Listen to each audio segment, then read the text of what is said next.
And how's it going? Welcome to another episode of the Frenzy Freestyle Sundays. Myself, Spin, and everyone else who is joining will be on shortly. So, this week, this stream, we're going to be talking about the Bumblebee movie, if it's an actual prequel to the Rise of the Beast. And has anyone seen the movie and their thoughts of the Bumblebee movie and the possible connection between the two? I know it's some saying that it is a prequel, and some saying it just happens to be a part two, but we'll discuss it. Oh, and am I really only 53 seconds late? Uh, let's see, only 53 seconds late. All right, cool. And the reason I was late is because it took me a while to make these quesadillas that I'm going to eat, and the reason it took me a while to take these quesadillas I'm going to eat is because I literally watched this and then made quesadillas and then came here. Nice. Those are the best. Yeah. Yeah. Yeah. So, Bumblebee. I actually had the privilege of seeing it a bit early because they did screenings like a month in advance for like one night. Okay. Back in 2018 when it came out. Right. And so I managed to make it to one of those. And if you ever get to go to a fancy advanced preview screening, here's a tip. They don't show any trailers. They just start the movie. So you really got to be on time for that. Nice. But yeah, no, I got to go in advance like a month beforehand and then do what presumably the marketers wanted me to do and go on the internet and be like, yo, this was good, everybody go see it. And also I've seen it in advance, so if anybody wants... I had seen it in advance at the time. I was like, if anybody wanted spoilers, just tell me. And I'm like, let me tell you, there's a high that comes off of that. Hey, good evening, Toy Work, and good evening, Toy Facts. What's going on, gents? Anthony, just bring it up for the whole class, because now I want quesadillas. Thanks. They're not hard to make. The other half of them are for my fiance, who is knocked out with a horrible migraine at the other end of the house, so I'm going to try not to be super loud. Oh, dear. Everybody pray for Jess. You know how that goes. She got her meds, she got her wet cloth, she got her dark room. Yeah, those are exactly what needs to be done. She get them that bad? Yeah, sometimes. Yeah. If they're not nipped in the bud, and unfortunately she was at work, so. Yeah, try tinted glasses prescriptions. Those work really well. Oh yeah, she was wearing those earlier because Yeah. Before she retreated there, she was watching the movie with me, just with the sunglasses on, being like, "I'm too cool for this." Poor thing. Well, it's a Bumblebee movie. Most people are too cool for it. Mm-hmm. Yeah. But yeah, like, I went into the movie like a month in advance, like being like everybody else, like, is this supposed to be a prequel or not? Because Lorenzo di Bonaventura can't make up his mind. And then pretty much from the drop, when they do the bit on Cybertron and everybody looks all different and the planet is intact, I'm like, oh, okay, so this is a new thing. And that's how I've always kind of looked at it since, you know? Yeah, because it stepped all over the prequel comic for the 2007 movie, too. Yeah. It's really funny. I'm part of a book club that reads Transformers comics, and there was a Bumblebee prequel comic they did in 2018 before the movie came out, and they had to write it based on the non-final was going to be in the Bay Universe version of the movie, so the prequel comic makes like 0 sense. It's a really funny read. It's a good read because it's about Bumblebee in the 1960s with a fake James Bond type spy, but it doesn't connect to anything. Thankfully. Yeah. Hey, Caden, how's it going? Caden on YouTube says it's like a mix of Iron Giant and E.T. Yeah, that's a good way to put it. It's less Iron Giant than I thought it was when I saw the previews back in the day, which had me worried, but fortunately they only steal one specific bit, and that's about it. Okay. Which is, the eyes go red and when he sees the human threatened, and at the same time his memory comes back, and then gets gun arms and blows everything up. They just straight up lifted that from the climax of the Iron Giant, like 110%. It is very direct. Yeah, See, at the actually, time, I also thought they were trying to chase some of that Stranger Things clout because of how they said it in the 80s and loved to keep dropping, like, 80s cultural references into it. And it did feel that way. But I am impressed with how well they took care of the '80s references, like yeah, almost minor details that someone else may have missed if they weren't from that era. yeah. Somebody pointed this out to me once, and I noticed it again in this movie. It's a blink and you'll miss it thing, but there's a scene at the beginning where Memo is reading a GoBots comic. Yep. Yeah. I remember. Yep. And notices her walking by and throws it away, and it's like a blink and you'll miss it thing.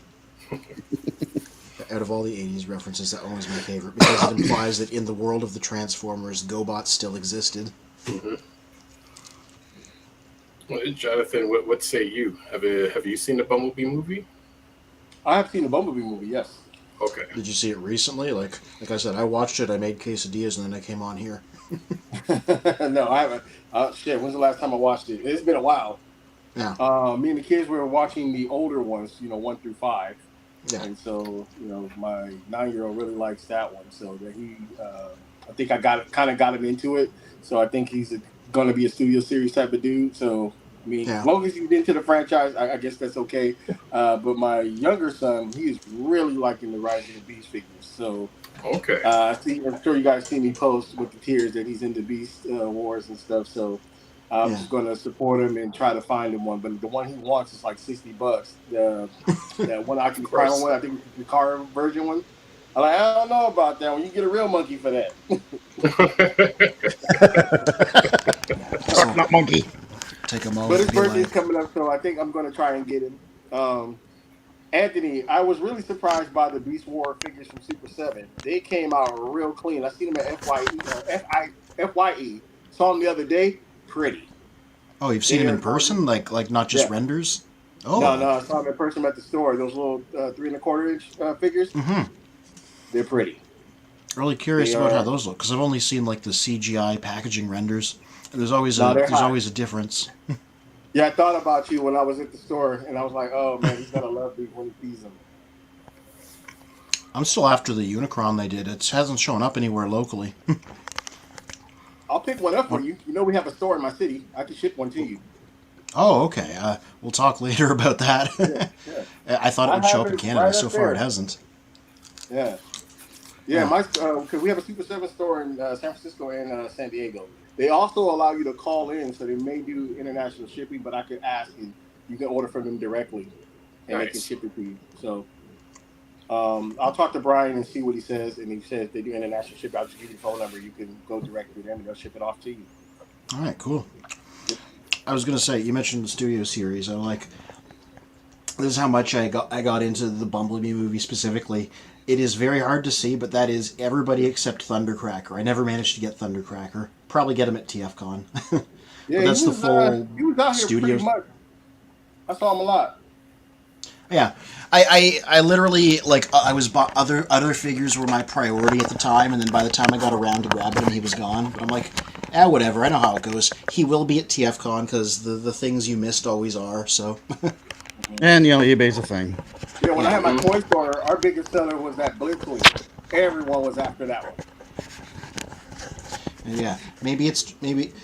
I just kind of went all in on the studio series of the Bumblebee movie. I don't think I'm going to do that for like another one of the movies. I'm just like, that was a specific moment in time for me, so that's why I wound up just grabbing them all, and especially when they doubled back into the Cybertron scene guys, so Yeah, but I think I'm going to give that Optimus Prime. I kind of like it. It's pretty clean. yeah.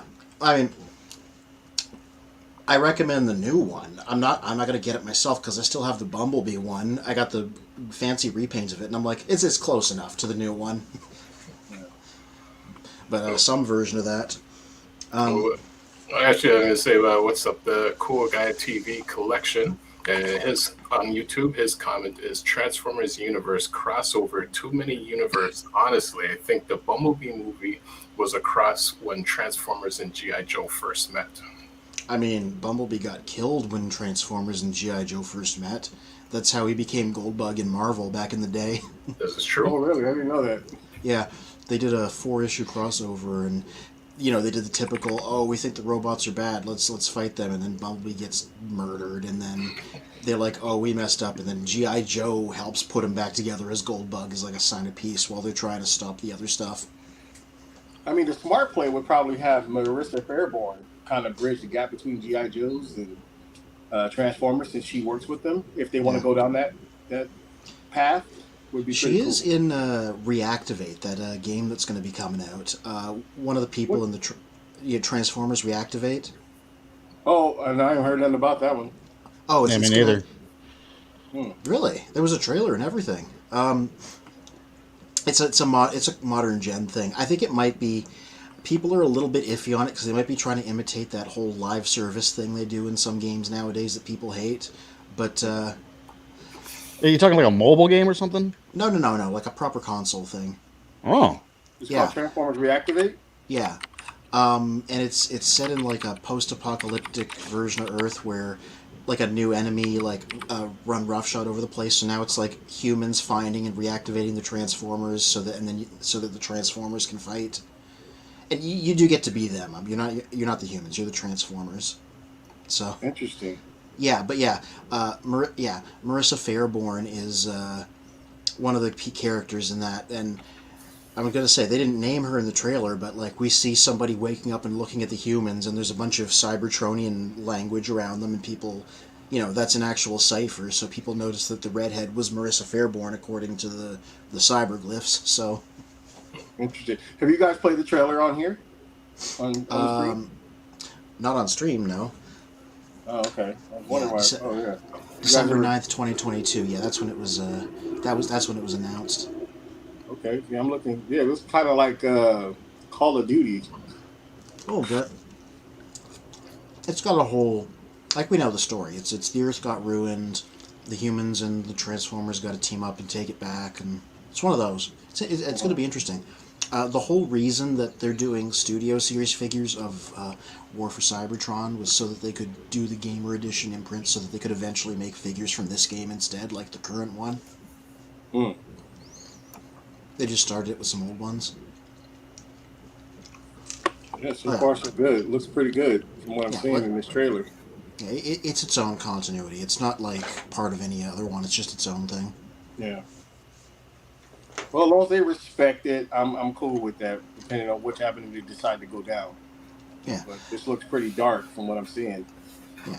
And like it's probably gonna be a while before we see it. I don't even know if it has a release date, but it was like a first look trailer, so I'm sure it's gonna be a while. I'm gonna see if I can play the trailer on here. Give me a couple minutes to get a copy of it. Well, I think I did watch the trailer once, like some months ago when they announced it, but then I haven't seen it or heard about it since. Yeah. It's a Transformers. Do you demons are think back. Transformers needs a new face of the franchise? Is it time to move on from Bumblebee? It's funny because him as the face of the franchise feels to me like a very modern thing because he was really only the face for the first couple of years of G1, and they literally forgot about him until 2007, basically. But who do you pass the torch to? Who could make a excellent person to represent? Oh, it's Hot Rod's time to rise again. Everything old Get is out new right again. now.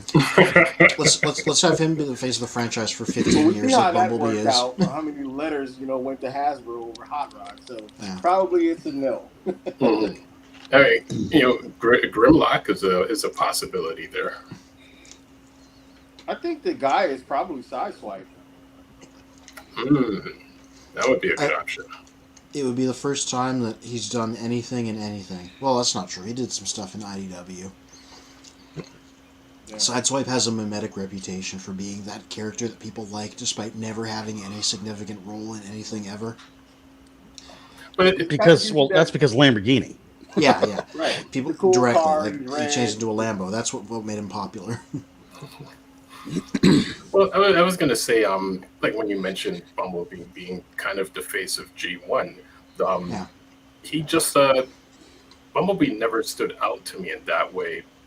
Growing up watching the series and even rewatching it, it's like he existed, but he never stood out. Yeah. maybe it's time for, well, earliest few episodes of the show, the original idea was Hound was going to be the main human companion character. It was because him and Spike were paired off. It wasn't after the pilot when the show started going. That's when they turned him and Bumblebee into a thing. So if you're going to get somebody, get friendly green Jeep, earth-loving Hound as the next face of the franchise, Yeah. as was the original plan on the cartoon. Well, we kind of, yeah, like you said, we kind of got a taste of it, when they were all in the desert and he was kind of showing them around Earth and Yeah. asking how he transforms and stuff. So, yeah, I could see how that could work. And then after, he saved his life and, kind of helped him with Rumble and then saved him from drowning. I guess that was when his partnership kind of went in its own way. Like Bumblebee took over. Yeah. They want to make a movie version. They can just retool Jeep Bumblebee, give him a new head, paint him green. There's your new Hound. He even changes into a Jeep. There you go. Yeah, that is true. Yeah. See the Jeep parts go back.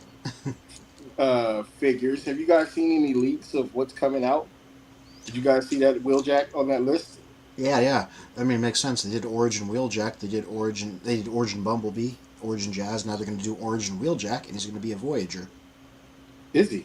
Yeah. Oh, wow, I didn't know that. Oh, because we've seen store listings, and people are like, "Why a Voyager?"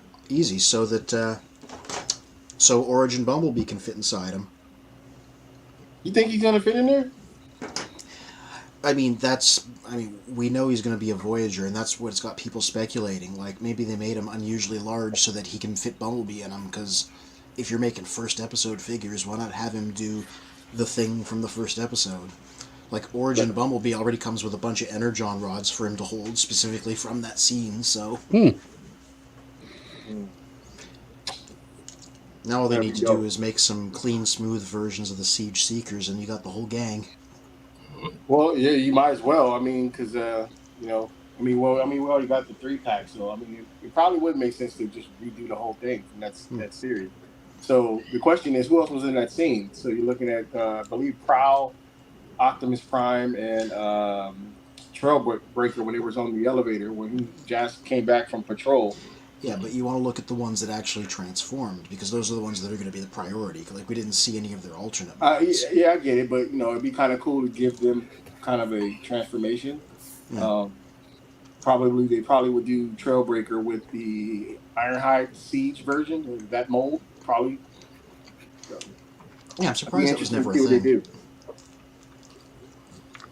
But it seems like they're going after, specific, episodes. Like, would it be possible to get a Stunning set in the Masquerade colors? That's what everybody wonders. Like, the big thing about those guys is, like, Motormaster is a commander. Commanders are expensive. Are people going to go in for, like, a really weird repaint of, like, a commander? Then again, I do it. But then again, this is the world where they're doing the Guardian Robot and Black Zarak and stuff, so who knows? People are willing to get weird Titans. I do it. I definitely would get it. So Shiva Kobe on YouTube says, "What's up, gang?" Hello. What's up? What's going on? And Cool Guy TV on YouTube says, "I agree. You can go with King Grimlock, but I think Cliffjumper would be an awesome face. I say that because of his part he played in War for Cybertron game." Don't say that too loudly. The problem with that is everybody knows that Cliffjumper dies, even though he survived the '86 movie, one of the very few Transformers to survive the '86 movie. After that, everyone just makes fun of Cliffjumper because he dies all the time. That's such a weirdly annoying trend because it's not even like that was a thing. He just happened to. Was there even a third one? Because I'm like, he died in Prime and then he died in Bumblebee, and I don't think anywhere else. I think people just saw those two things in a row. Unless there's a third one I'm forgetting. Well, he should have died in G1 after that weak pelvic punch he gave to Megatron after he got back. You leave my car alone.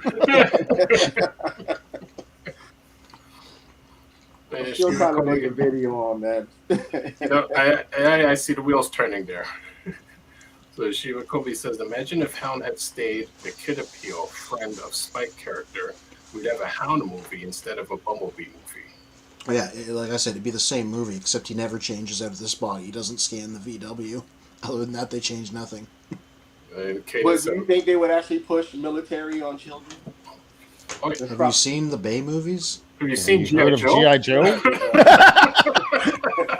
never mind. Yeah. As I got Yeah. like 50 Joes on my wall. That's interesting. Caden's like, best part of the film is the opening. I want to say a couple things about that. First of all, however long you're picturing that opening in your mind, it is half that length. um, it just breezes by.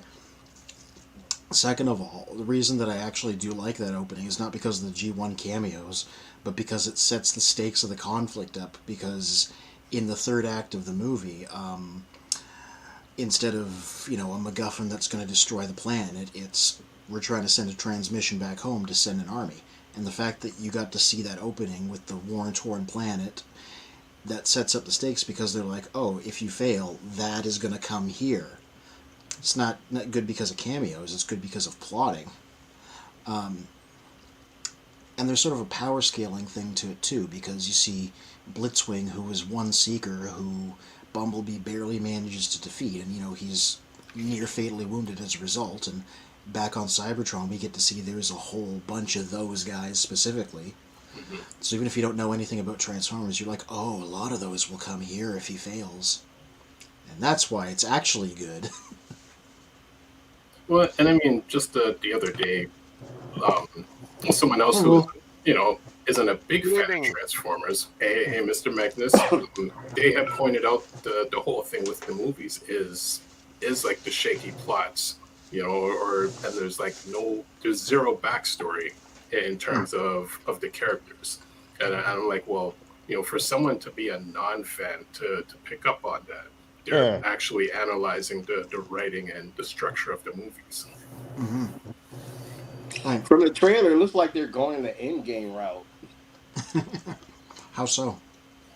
I don't know, just the opening scene, you just see Optimus Prime and Optimus Primal. They look like they're on this big ass battlefield from what you can see in the trailer.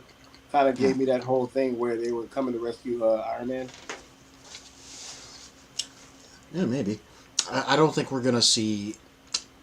I'm going to go ahead and predict we're not going to see any bizarre cameos that we haven't already seen. Because with something as heavily merchandised as Transformers, something would have leaked by now. I think we know all who's going to be in it. But then again, the opening scene of Bumblebee took everyone by surprise because it was a last-minute addition. Yeah, tacked on for the last second.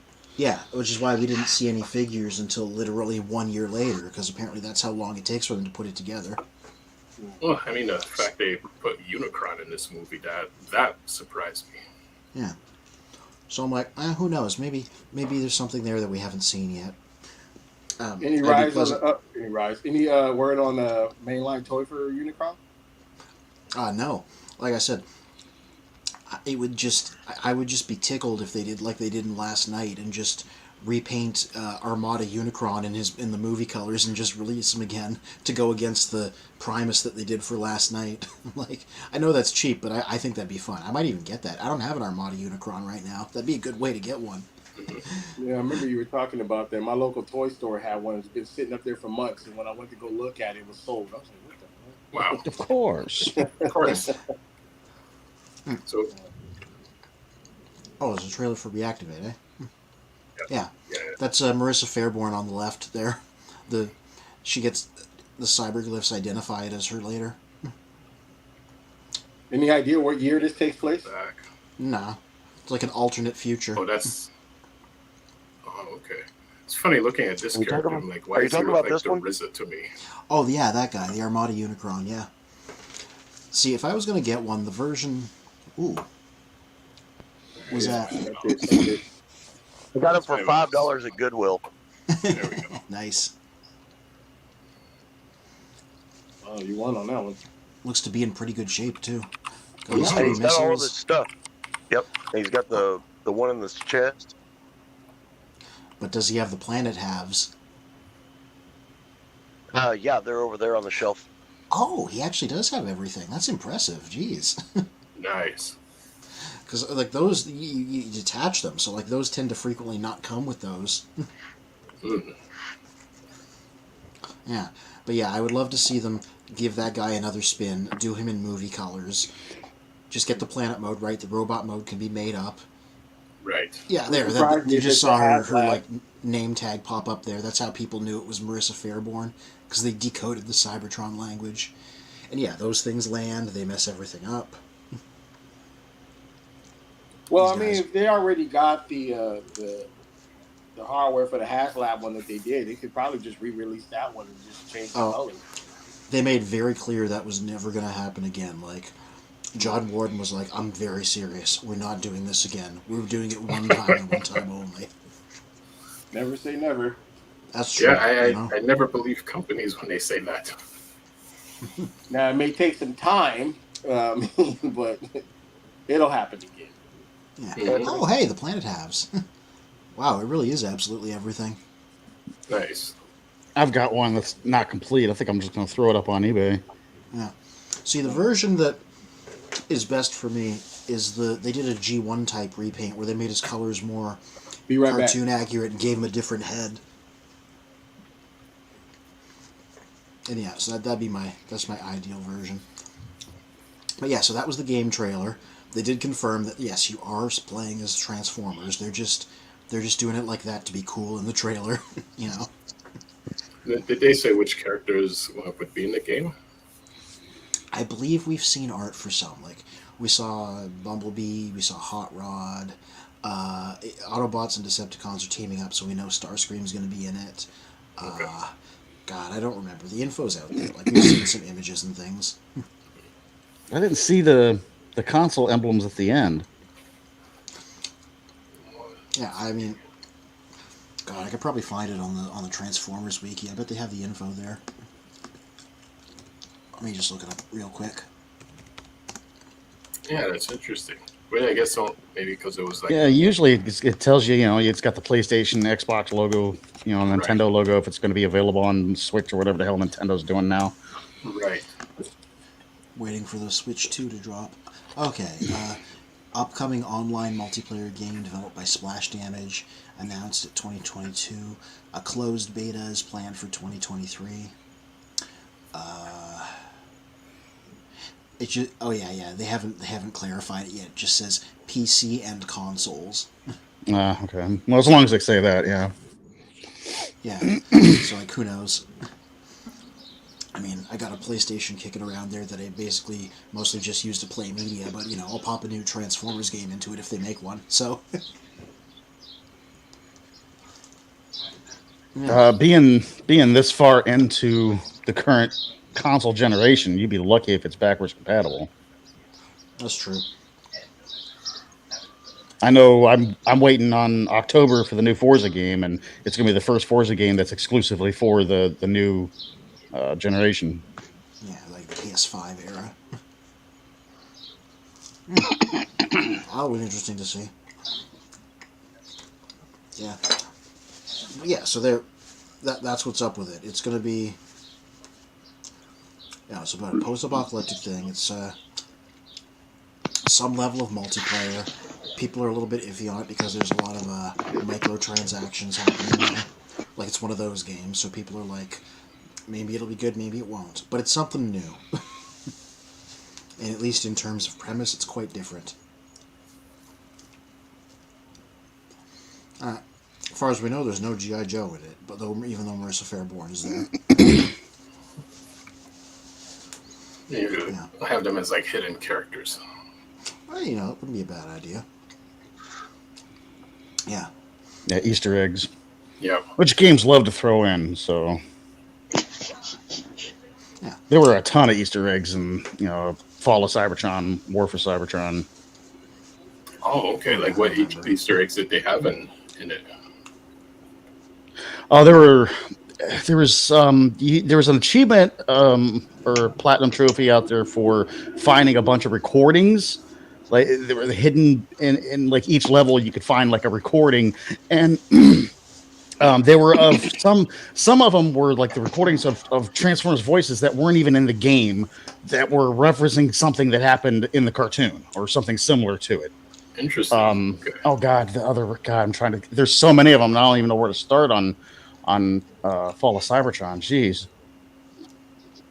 like Trypticon becoming the nemesis. You beat Trypticon, I think, at the end of War for Cybertron, Yeah, you and did. then at the beginning of Fall of Cybertron, everyone's after Trypticon's body.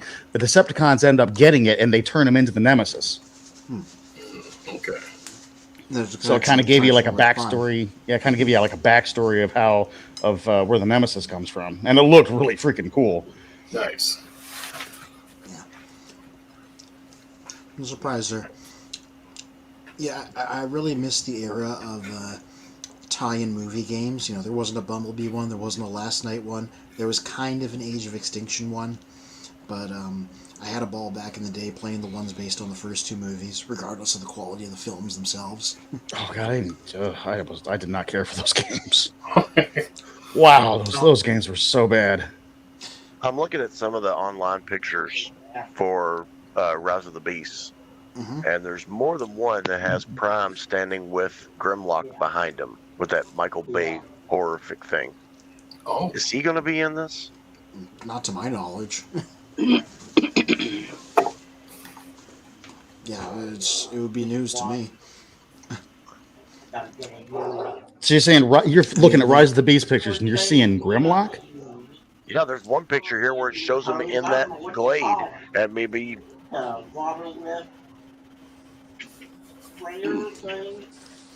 mean, I would be shocked if that happens. I'm being very confident here. Watch them completely come up and surprise me. No, I think you hit the nail on the head, though. I mean, we have to know everyone that's going to be in the movie because the toy releases. If there was somebody that they hadn't shown in the trailer yet, you'd see some kind of toy, at least toy concept for that character, if not the toy already. Yeah, like we haven't seen any.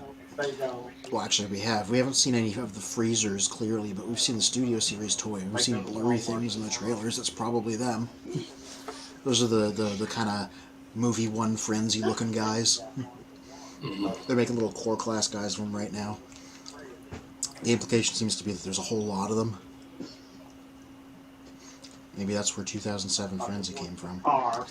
If this was a prequel, which who knows. 2007 Frenzy beat by a dull Sawzall blade.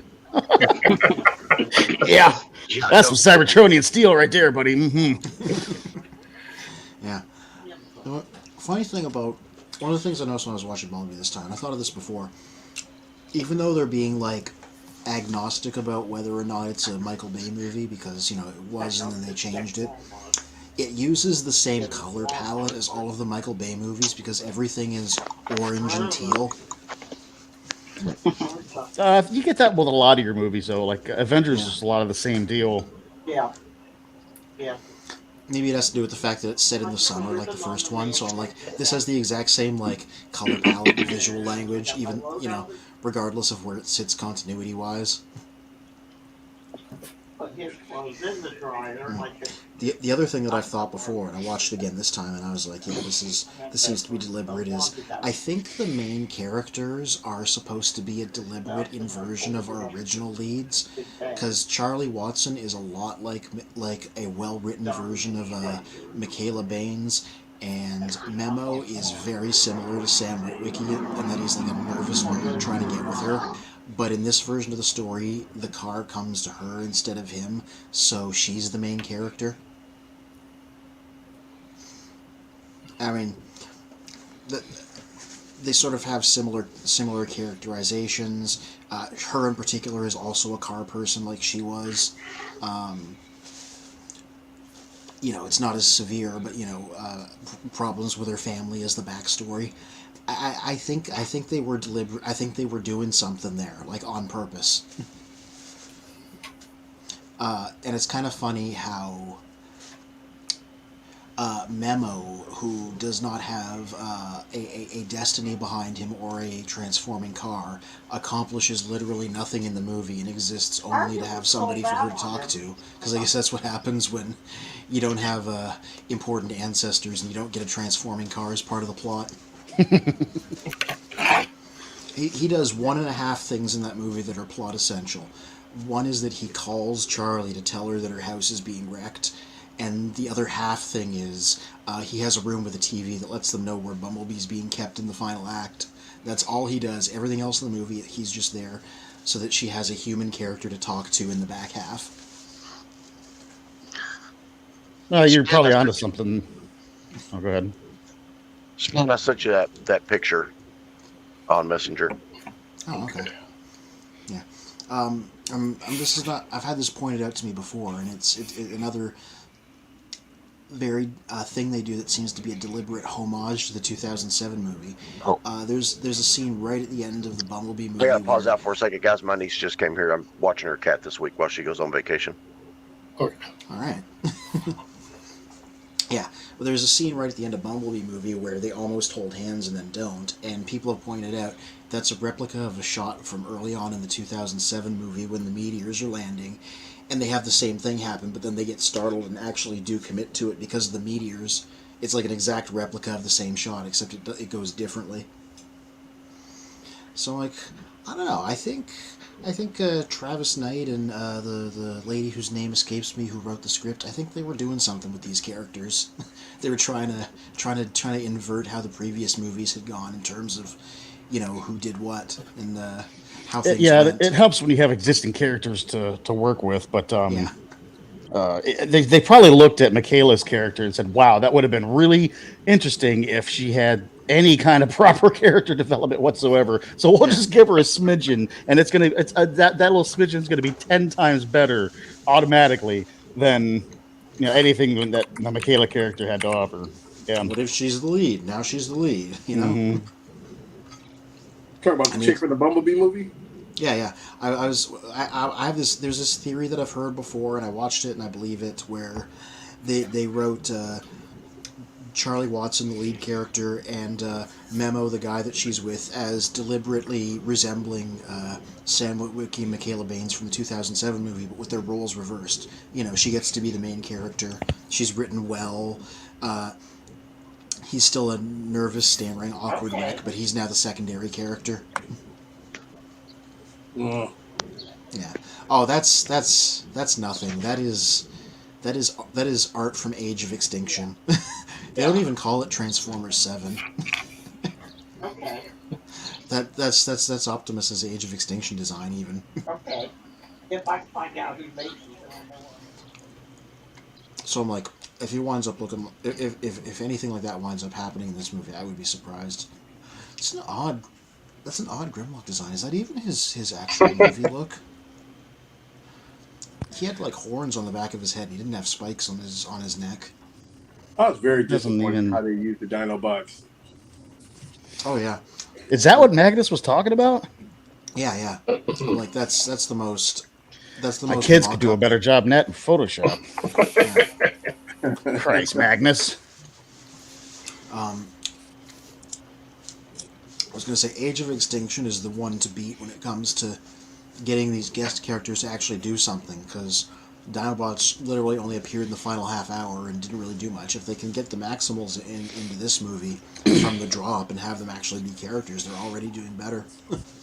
Optimus treated them like pets. Yeah. Like, what the hell? There's a great irony in him saying, we're fighting for freedom. Now do what I say as I literally have a sword to your head. Right, yeah. Yeah. That's Motor Optimus. Yeah. The great philosophical conundrum. It was supposed to be Megatron's motto that was peace through tyranny, but think about it in terms of these movies. You guys are going to be peaceful, and I'm going to murder the ones that are not. And then it really got me too when they were chasing somebody across a bridge or something, and a couple of the other Dinobots transformed and said, "Hold this line," and they're all speaking with British accents. Like, well, that's wrong. Professor D has a point. Maybe Charlie could have. Well, it's only a matter of time before Vin Diesel gets his hands on the Transformers in Fast 15. There's a crossover that I have to admit would be really easy to do. Yeah. I always think of the highway chase from Dark of the Moon. I'm like, if they ever cross those two movies over, it would just be that for a whole movie. Actually, that presents a problem with for Tyrese. which Oh yeah. Oh you yeah. know, which means he'll probably just end up being the comedic character with them making references in some different ways. 12, like a bunch of people being like, "You look familiar." Hey, you almost feel like family.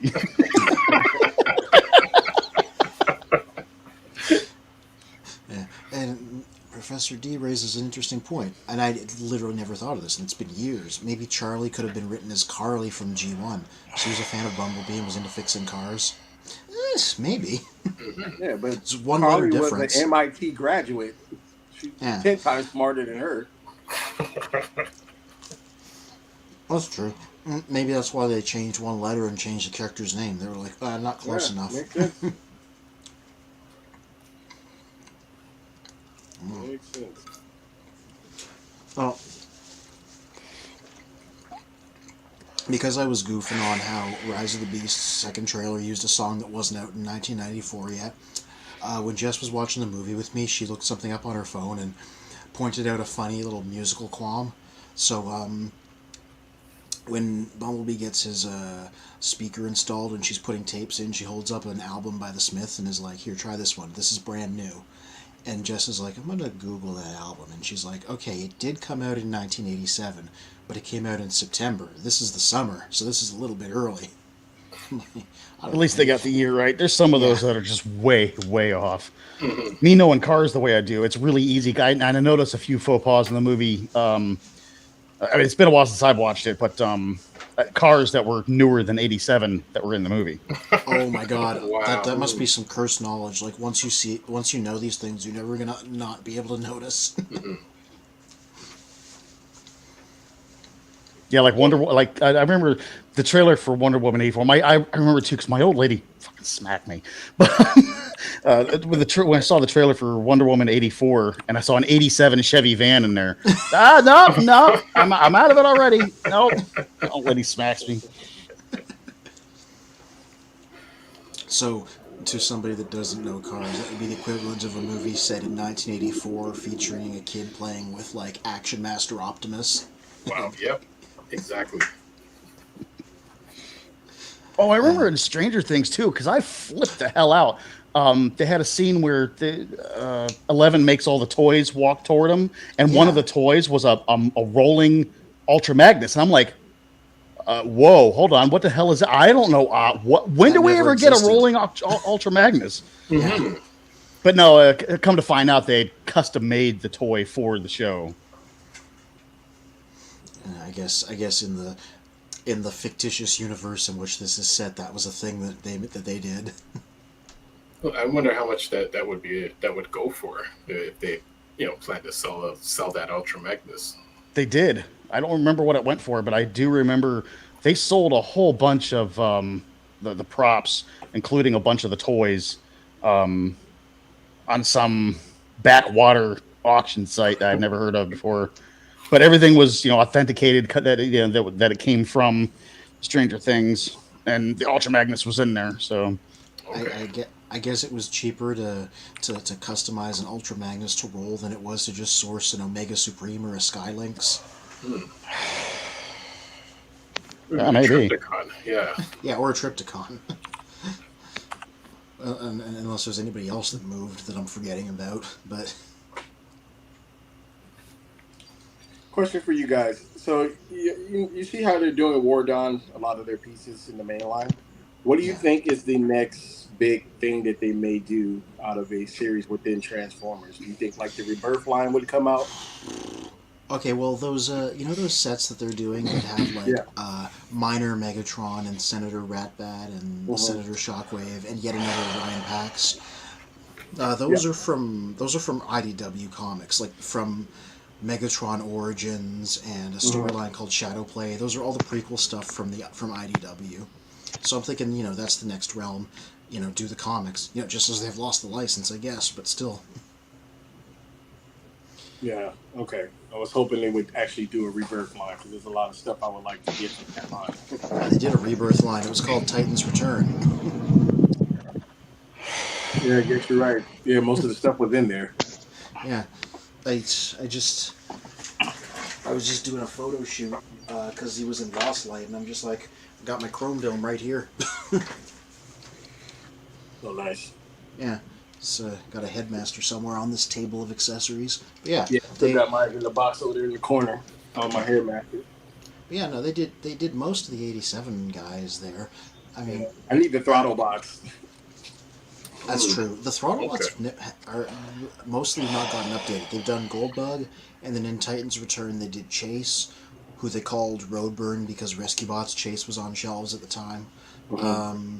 And none of the other throttle bots have ever gotten any updates. They're one of the big holes in early G1 in terms of getting Generations figures. Yeah, if we can get that line out, that'd be great. Yeah.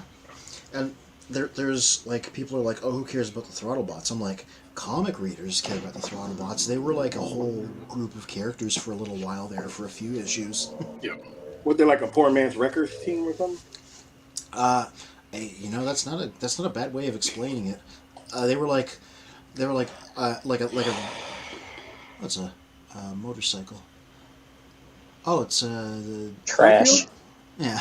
Oh, trash. Well, Adventure Override and Earthspark Trash. Thrash. Okay. Yeah. Okay. But yeah, the throttle bots were like a resistance cell on Cybertron, and then they all got captured by the Decepticons, and then they got pressed into doing something on Earth, and then they escaped, and they were just like their own unit for a little while. You know, they were the new thing they were promoting, so they got to be the main characters for a little bit. That's how the Marvel Comics kind of did their stories. I don't think they even had anything to do with Goldbug. He was off doing his own thing. He was off with Blaster going rogue and, being like, Grimlock's a terrible leader. So in Marvel, they weren't even like a part of the same group. Interesting. So, D has a reply back to what you said earlier. Carly being more educated than Charlie, that's par for the course. Notice every single character in the live-action films is dumber and less articulate than in G1. I'm just like, bingo. You know what else makes like Bumblebee different from the Michael Bay universe? Characters that actually possess emotions other than like aggression and lust and violence. They got to like I've said, one of my little bugbears about the first three Michael Bay movies is by the time we reach movie number 3, Sam Witwicky seems to be massively traumatized. He's just this like angry shell of a person that lashes out at everyone because he's gone through shit, and I'm like, this movie, I'm like, they're allowed to actually have the fact that this main character has gone through trauma just be a part of her story instead of never address it and just have them become like bitter, resentful people, like what happened to Sam Witwicky by movie 3. Oh yeah, Thrash. Oh, yeah, my newest project is to watch the next burst of those episodes. I always watch a half-hour show in the morning before work. I was watching an Ultraman show. I just finished that. Now I'm going to go back to Earthspark and watch the next batch of those so I can report back on that. I haven't jumped back on Earthspark since after like the initial release. I heard the second burst was a lot better than the first one, so I'm eager to get into it now that I have some time. I mean, Is it the second burst that Tarantulas pops up in? Yeah.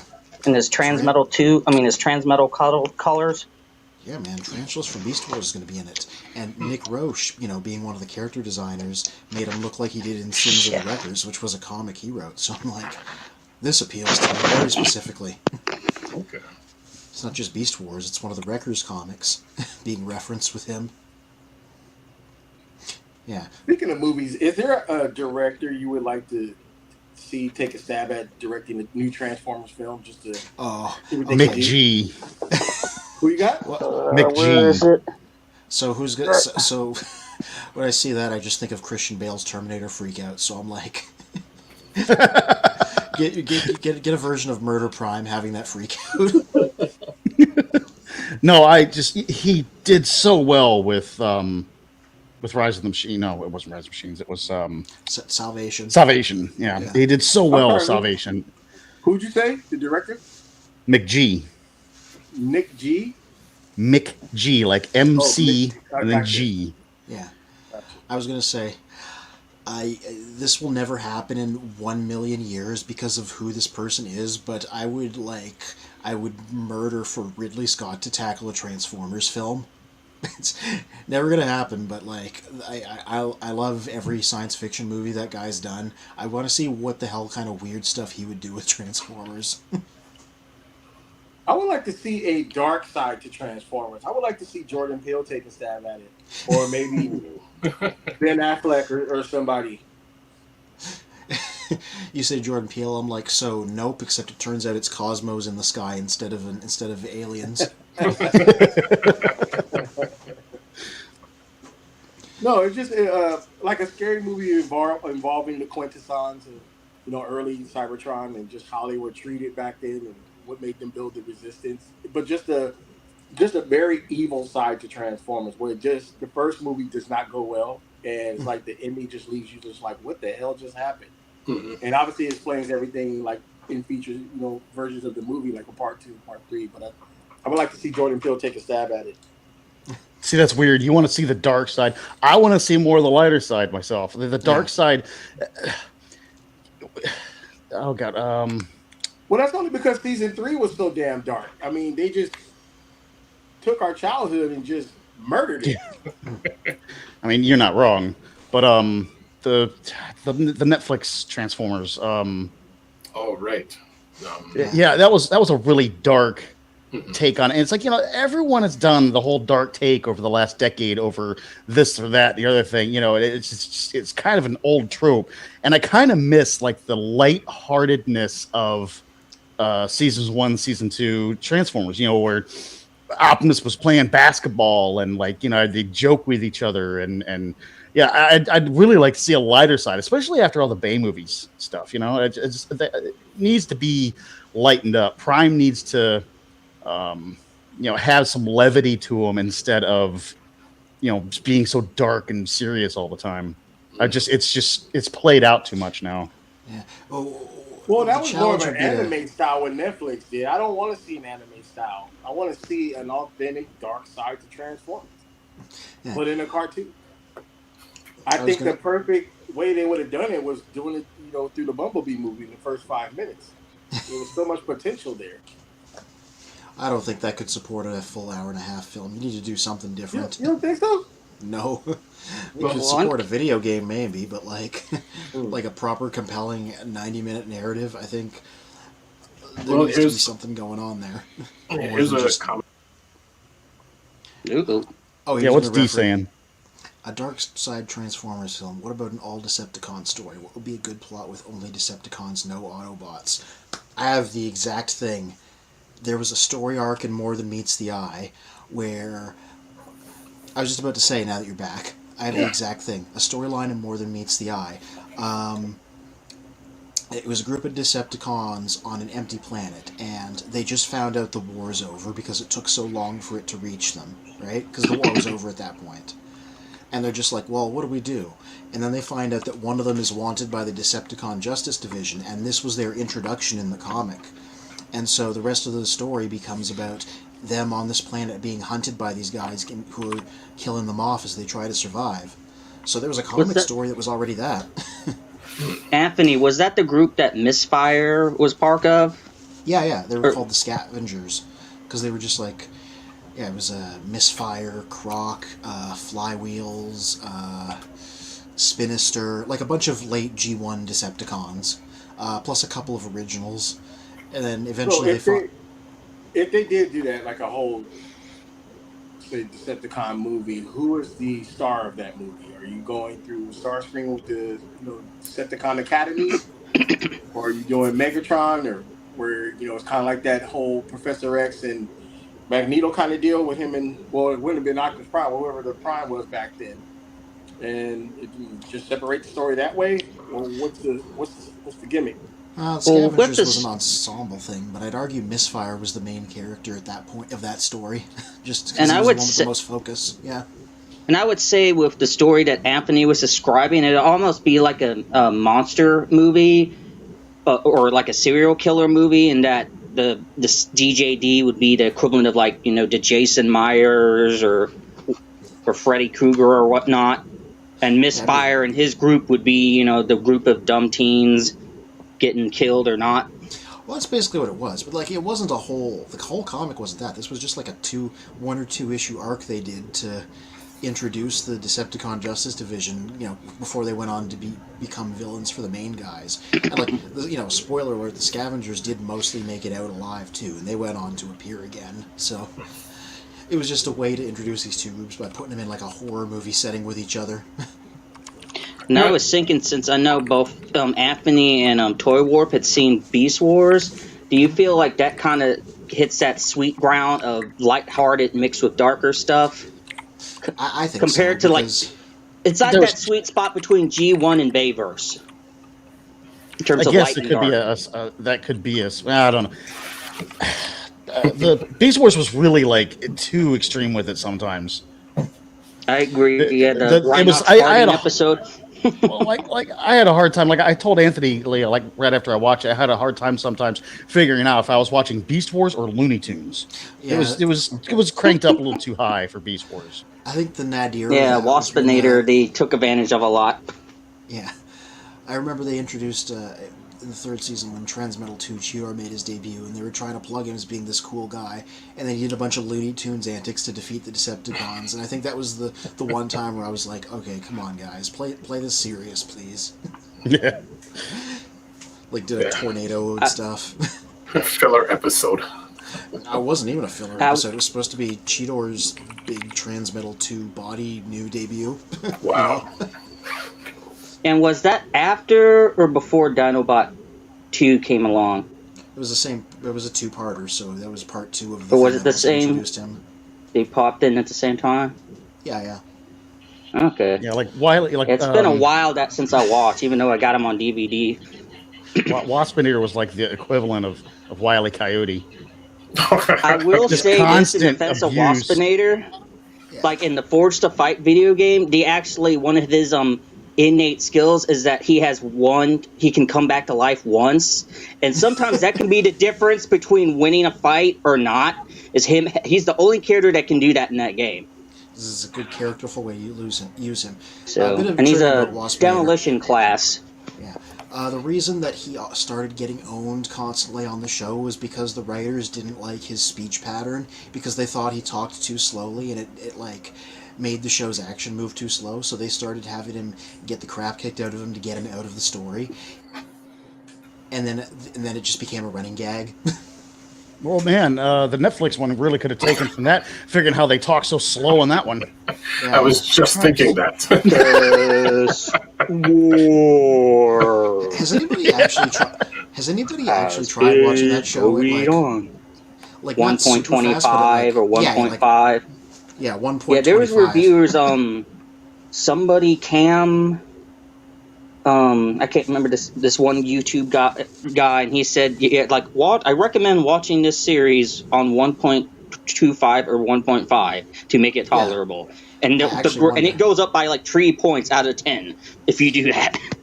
The other thing that I've heard, and I can't speak for this because I didn't try it myself, is, while it's not really an anime, people were like, well, they did a Japanese dub. If you watch it in Japanese with subtitles, I've heard that it's slightly better just because the voice acting wound up being better in the Japanese side of the production. Wow. So people were like, it's marginally more entertaining because they're actually putting their whole effort into it.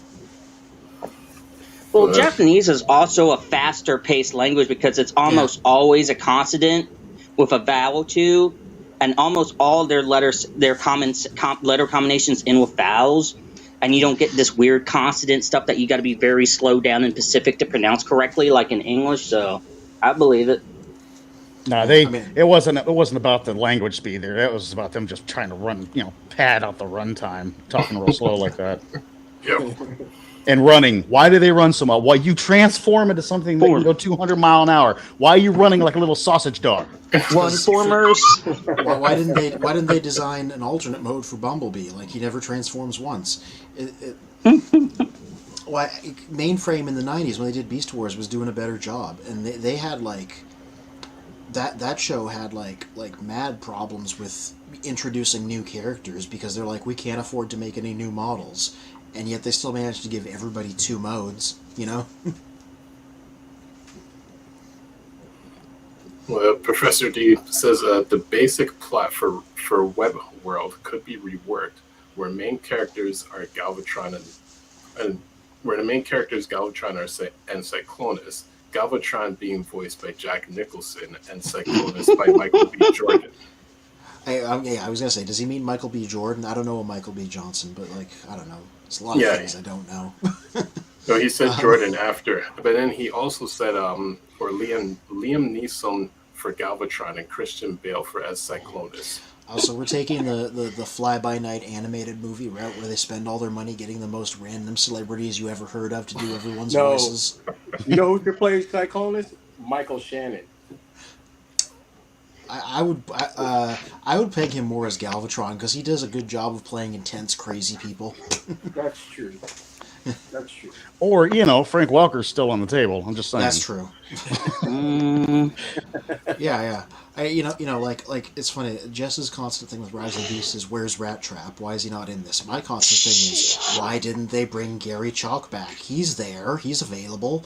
He can still be Optimus Primal. Ron Perlman's got enough money already. Yeah. Bring the actual guy back. You have Peter Cullen over there. They've never been in the same production together. I would love to see that.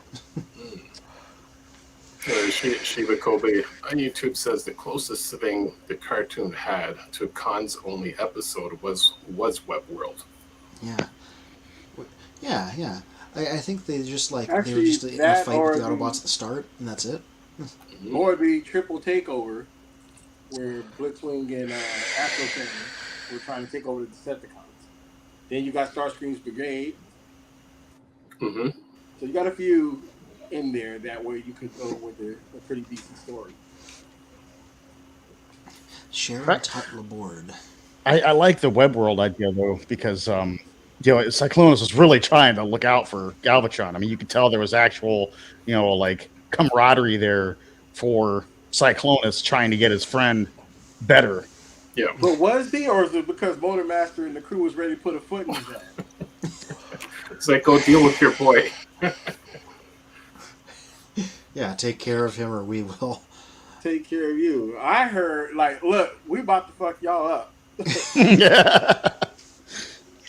We may not have enough energy to do it, but we will get you. And you know what? If it were any other Decepticon, Cyclonus would be like, yeah, whatever. We'll just deal with it. But it was Motormaster.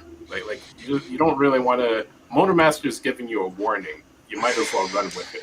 Yeah, and also Laserbeak is there, and he is statistically the most effective Decepticon in the cartoon. So, like I said it before, he damn near killed Optimus Prime. Yeah. Who was it? Him, Swindle, and Laserbeak. Yeah. So Laserbeak doesn't even have to say anything; he just gets to stand there in the back. Gosh, Web World. Didn't DC Fontana write that episode? The Star Trek writer? I think so. So.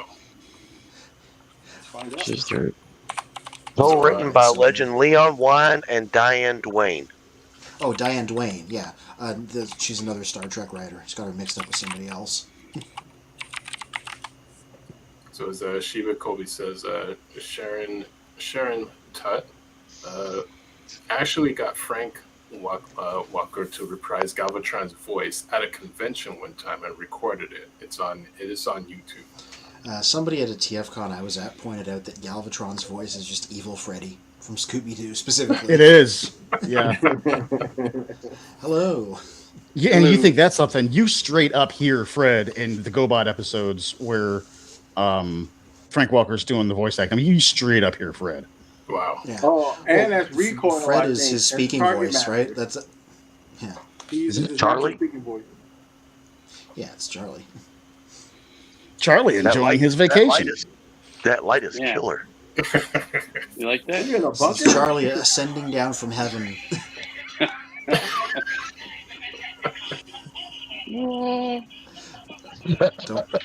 Go forwards, not backwards into the light. Probably you're going the wrong way. Just don't jump into the fan. Now you're giving me ideas. After this vacation, I might.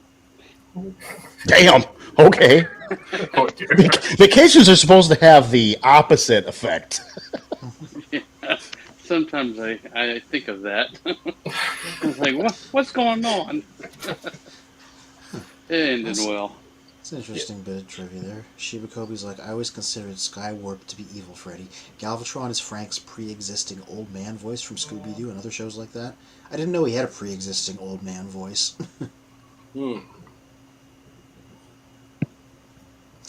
It is kind of funny that they didn't even bother syncing the two voices up after Leonard Nimoy stopped playing them. Well, I mean, we've explained that away with the damage that Galvatron took. So yeah, it's just very fortunate that there's no prize there. Mm-hmm. Yeah. So we were Charlie and I, since Charlie's on vacation here in Florida, just one town up from me, we were gonna surprise you guys tonight. We were gonna try to anyway. The idea was for him to come over to the house here, and then when I came on the show, Charlie would be sitting in my spot just to mess with you guys. That would be crazy. Yeah, my schedule got kind of taken over Yeah, I know how it goes. How long you down there for? for a week. Leaving out on Saturday. So I got till Saturday to make it to Bradenton, pick up my cliff jumper. All right. Yeah. Well, I figure I'll be on the road back and forth. So, but my daughter's got plans, so we're supposed to go jet skiing and all this other stuff. I've been talking about this place for at least 21 years, and now they're like, "Oh, I want to do that. I want to do that." I was like, "Well, I got a week." Oh, yeah. So we went to Tampa this weekend or today. Oh, nice. Spin, have you thought about my proposal for the next draft with WWE wrestlers? Oh gosh. I don't know anything about that, but I need to get Jess in on that because she's big WWE. Yeah, I don't watch any sports, so I'm completely out. It's not a sport. Entertainment. Is it still real to you, damn it? It's the exact opposite. You guys was not wrestling fans growing up? No, but I don't watch. Jess was. I didn't watch a whole lot of TV after I hit my teenage years. I read. Oh. You didn't read about WWE? I live in the Good for you, Magnus. This is only the second year that we've ever had internet where I live at. Oh boy. Shit. Like available, period. We're so far in the sticks the satellite wouldn't even work. The rest of us were rotting our brains, and you were over here like enhancing your knowledge. So good on you. Yeah, that's why I'm such an idiot, because instead of reading books, I was watching Beavis and Butthead. Yeah. Speaking of Beavis and Butthead, Spin and Anthony, check your Instagram messages quick. One of those two pictures on Toy Warp would relate to what he has said quickly. No, I go to a lot of concerts, and a few years back, we went to Motley Crue, Alice Cooper, and Crowbot. And Motley Crue was the headliner, so Alice Cooper was the opener. And when Alice Cooper got off stage, they said there was going to be like a 30-minute reprieve so they could change the sets, because Alice brought his entire set onto the stage. And so they needed 30 minutes to set up. So we had VIP tickets, and we went to the VIP lounge, get a drink, use the bathroom. And while I'm standing there in line waiting to use the bathroom, this guy comes walking through. I have no idea who he is, but everybody was freaking out. And they're all running up to him to get selfies and everything. And I'm just sitting there looking at him, and he's buff. He's built like a brick shithouse. And he's got this little bitty straw cowboy hat on and this blue jean cutoff shirt. I mean, arms like a motherfucker. And he gets over to where I'm at, and he goes, "You want a selfie too?" And I said, "Won't do me no good, mate. I don't know who you are." Like that. And he goes, "Well, then I want a picture with you." And he pulled out his phone and wrapped his arm around me and took a picture of it. And I didn't find out until he left, because I asked the guy beside me. I was like, "Who the fuck was that?" And they were like, "That's Bret Michaels. Dude, do you know what wrestling?" And I was like, I have no idea who the fuck he is. No, I don't watch wrestling. I mean, But good really, art. Bret him and Michaels? Vince You mean Neil. Shawn Michaels or Bret Hart? Shawn Michaels. Shawn Michaels. Him and the lead singer of Motley Crue, Vince Neil, are best friends. And anytime they're in coordinating cities, they each lend each other a VIP ticket for them to come to the show. And he was wrestling at the Coliseum in Evansville the same weekend that Motley Crue was playing. And so he was walking around the VIP sections fucking with people. I admire your fortitude at telling this person that you had no idea who they were, instead of like trying to play along, as would have probably been my reflex in the moment. Oh no, I just Yeah, that guy. I'm very blunt. I don't know who you are, man. It don't do me no good. Yeah. And he laughed about it. He was like, "Well, I'll watch with you." And it was on his Instagram and his Twitter page and everything. And there's pictures of the first guy that he's ever met that didn't know who he was. Nice. Well, he's really lucky because he got one of the esteemed members of Children of Primus. The picture, right. with one of our esteemed members. So he's the lucky one.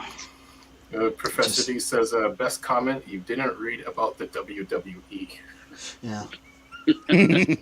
No, the last time that I watched wrestling, Roddy Piper was the bad guy and Hulk Hogan was the good guy when I was a kid. Yeah, same here. Rockin' Hulk Hogan's Rockin' Wrestlers. Well, that's the era I would like to go with. You know, if we can do one of those. I mean, it'd be kind of cool to see what wrestling picks we would pick for our teams. I only know Roddy Piper because he was in They Live and Hell Comes to Frogtown, and that's it. Can we pick from the old schools? Because I want I want the Junkyard Dog right off the bat. Nice. Oh, I'll go with Andre the Giant because I also saw The Princess Bride like everyone else. That's right. I'm going with Ultimate Warrior. Oh, that was my pick. Which one? Which one? I know the fact that the first one's dead. Yeah, I saw the. Okay, so. Oh, sorry. I have a disagreement with this. So you sent me this Transformers Beavis and Butthead image here, Megatron and Starscream. Megatron and Starscream aren't Beavis and Butthead. The Battle Chargers run about and run amok. That's true. That's in Marvel.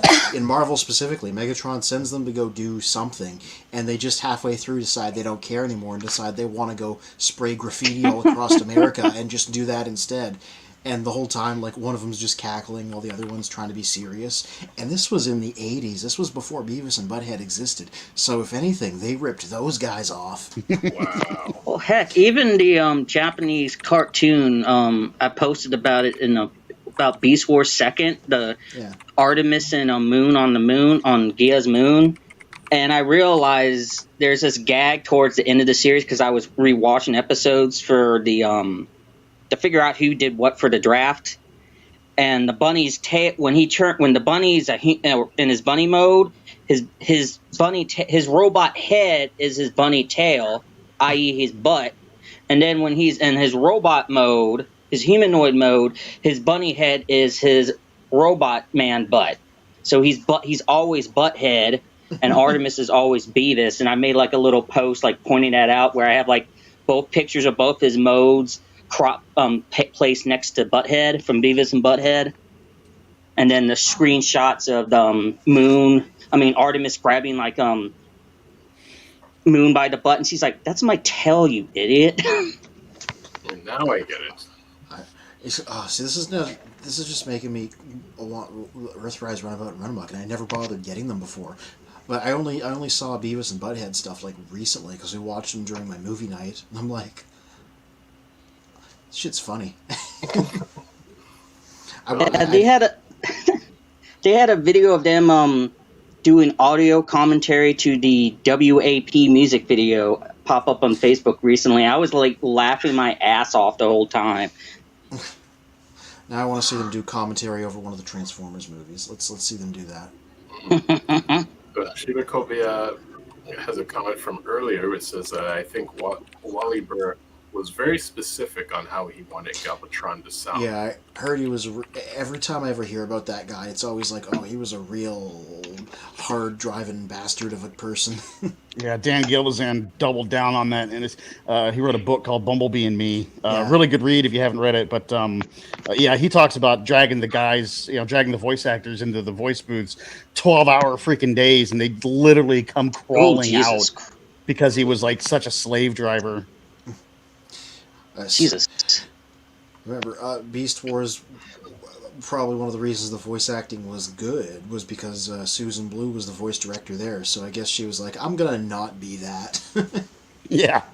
I'm going to take over. I'm gonna, Wally Burr has fallen. I, Susan Blue, am now the voice queen. I don't know what the role is actually called. Shiva Kobe was saying, I guess to Steven, you mean Stampy. No, Moon. There was more than one rabbit, if you can believe it. Yep. Stompy was in Neo. Moon was in Second. Mm-hmm. And Second and Artemis were referenced the Chinese legend of the lady and her rabbit that live in the moon. And they were sort of like watchers. Yeah, they were the commentary. They'd be like, what the hell is going on down there with these beasts that are warring? Well, Professor D says, wrestling was always too dumb for me to really get into, but I did like Ultimate Warrior, rest in peace. Hey, every time I've watched a WrestleMania in my adult life, which is the only time I watched it, I've been entertained. I never know what the hell's going on, but I'm like... Yeah, it's like when you watch these, when you try to catch it on TV or whatever, it's always like trying to catch it in the middle of a soap opera. Yeah.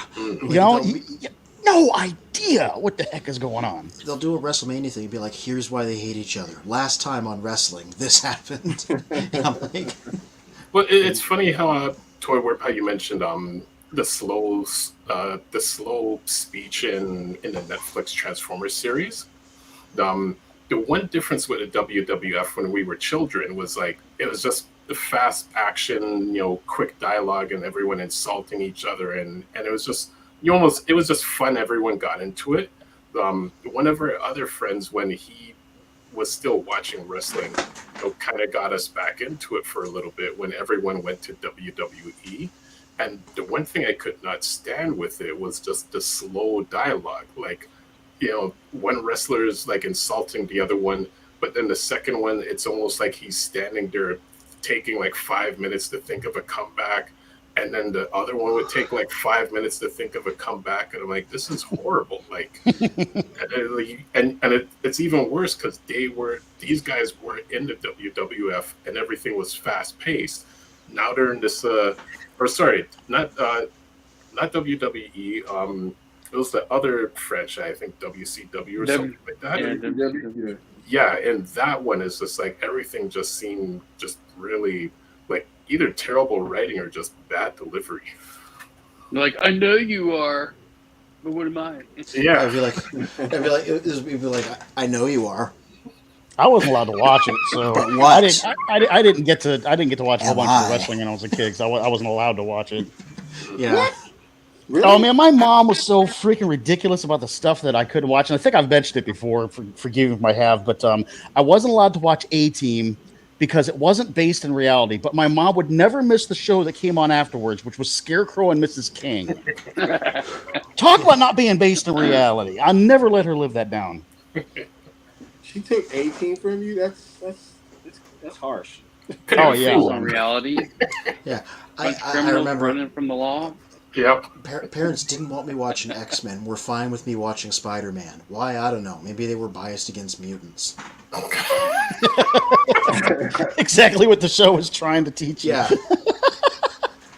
Well, you had a lot of racist delivery, especially in the anime series back in '92. Well, also, hi, Orlati. What's up, boys? I don't know what I just walked into or I just came on to. What are you guys talking The about? WWF. Were you a wrestling Found kid? out about 80% of these guys don't watch wrestling.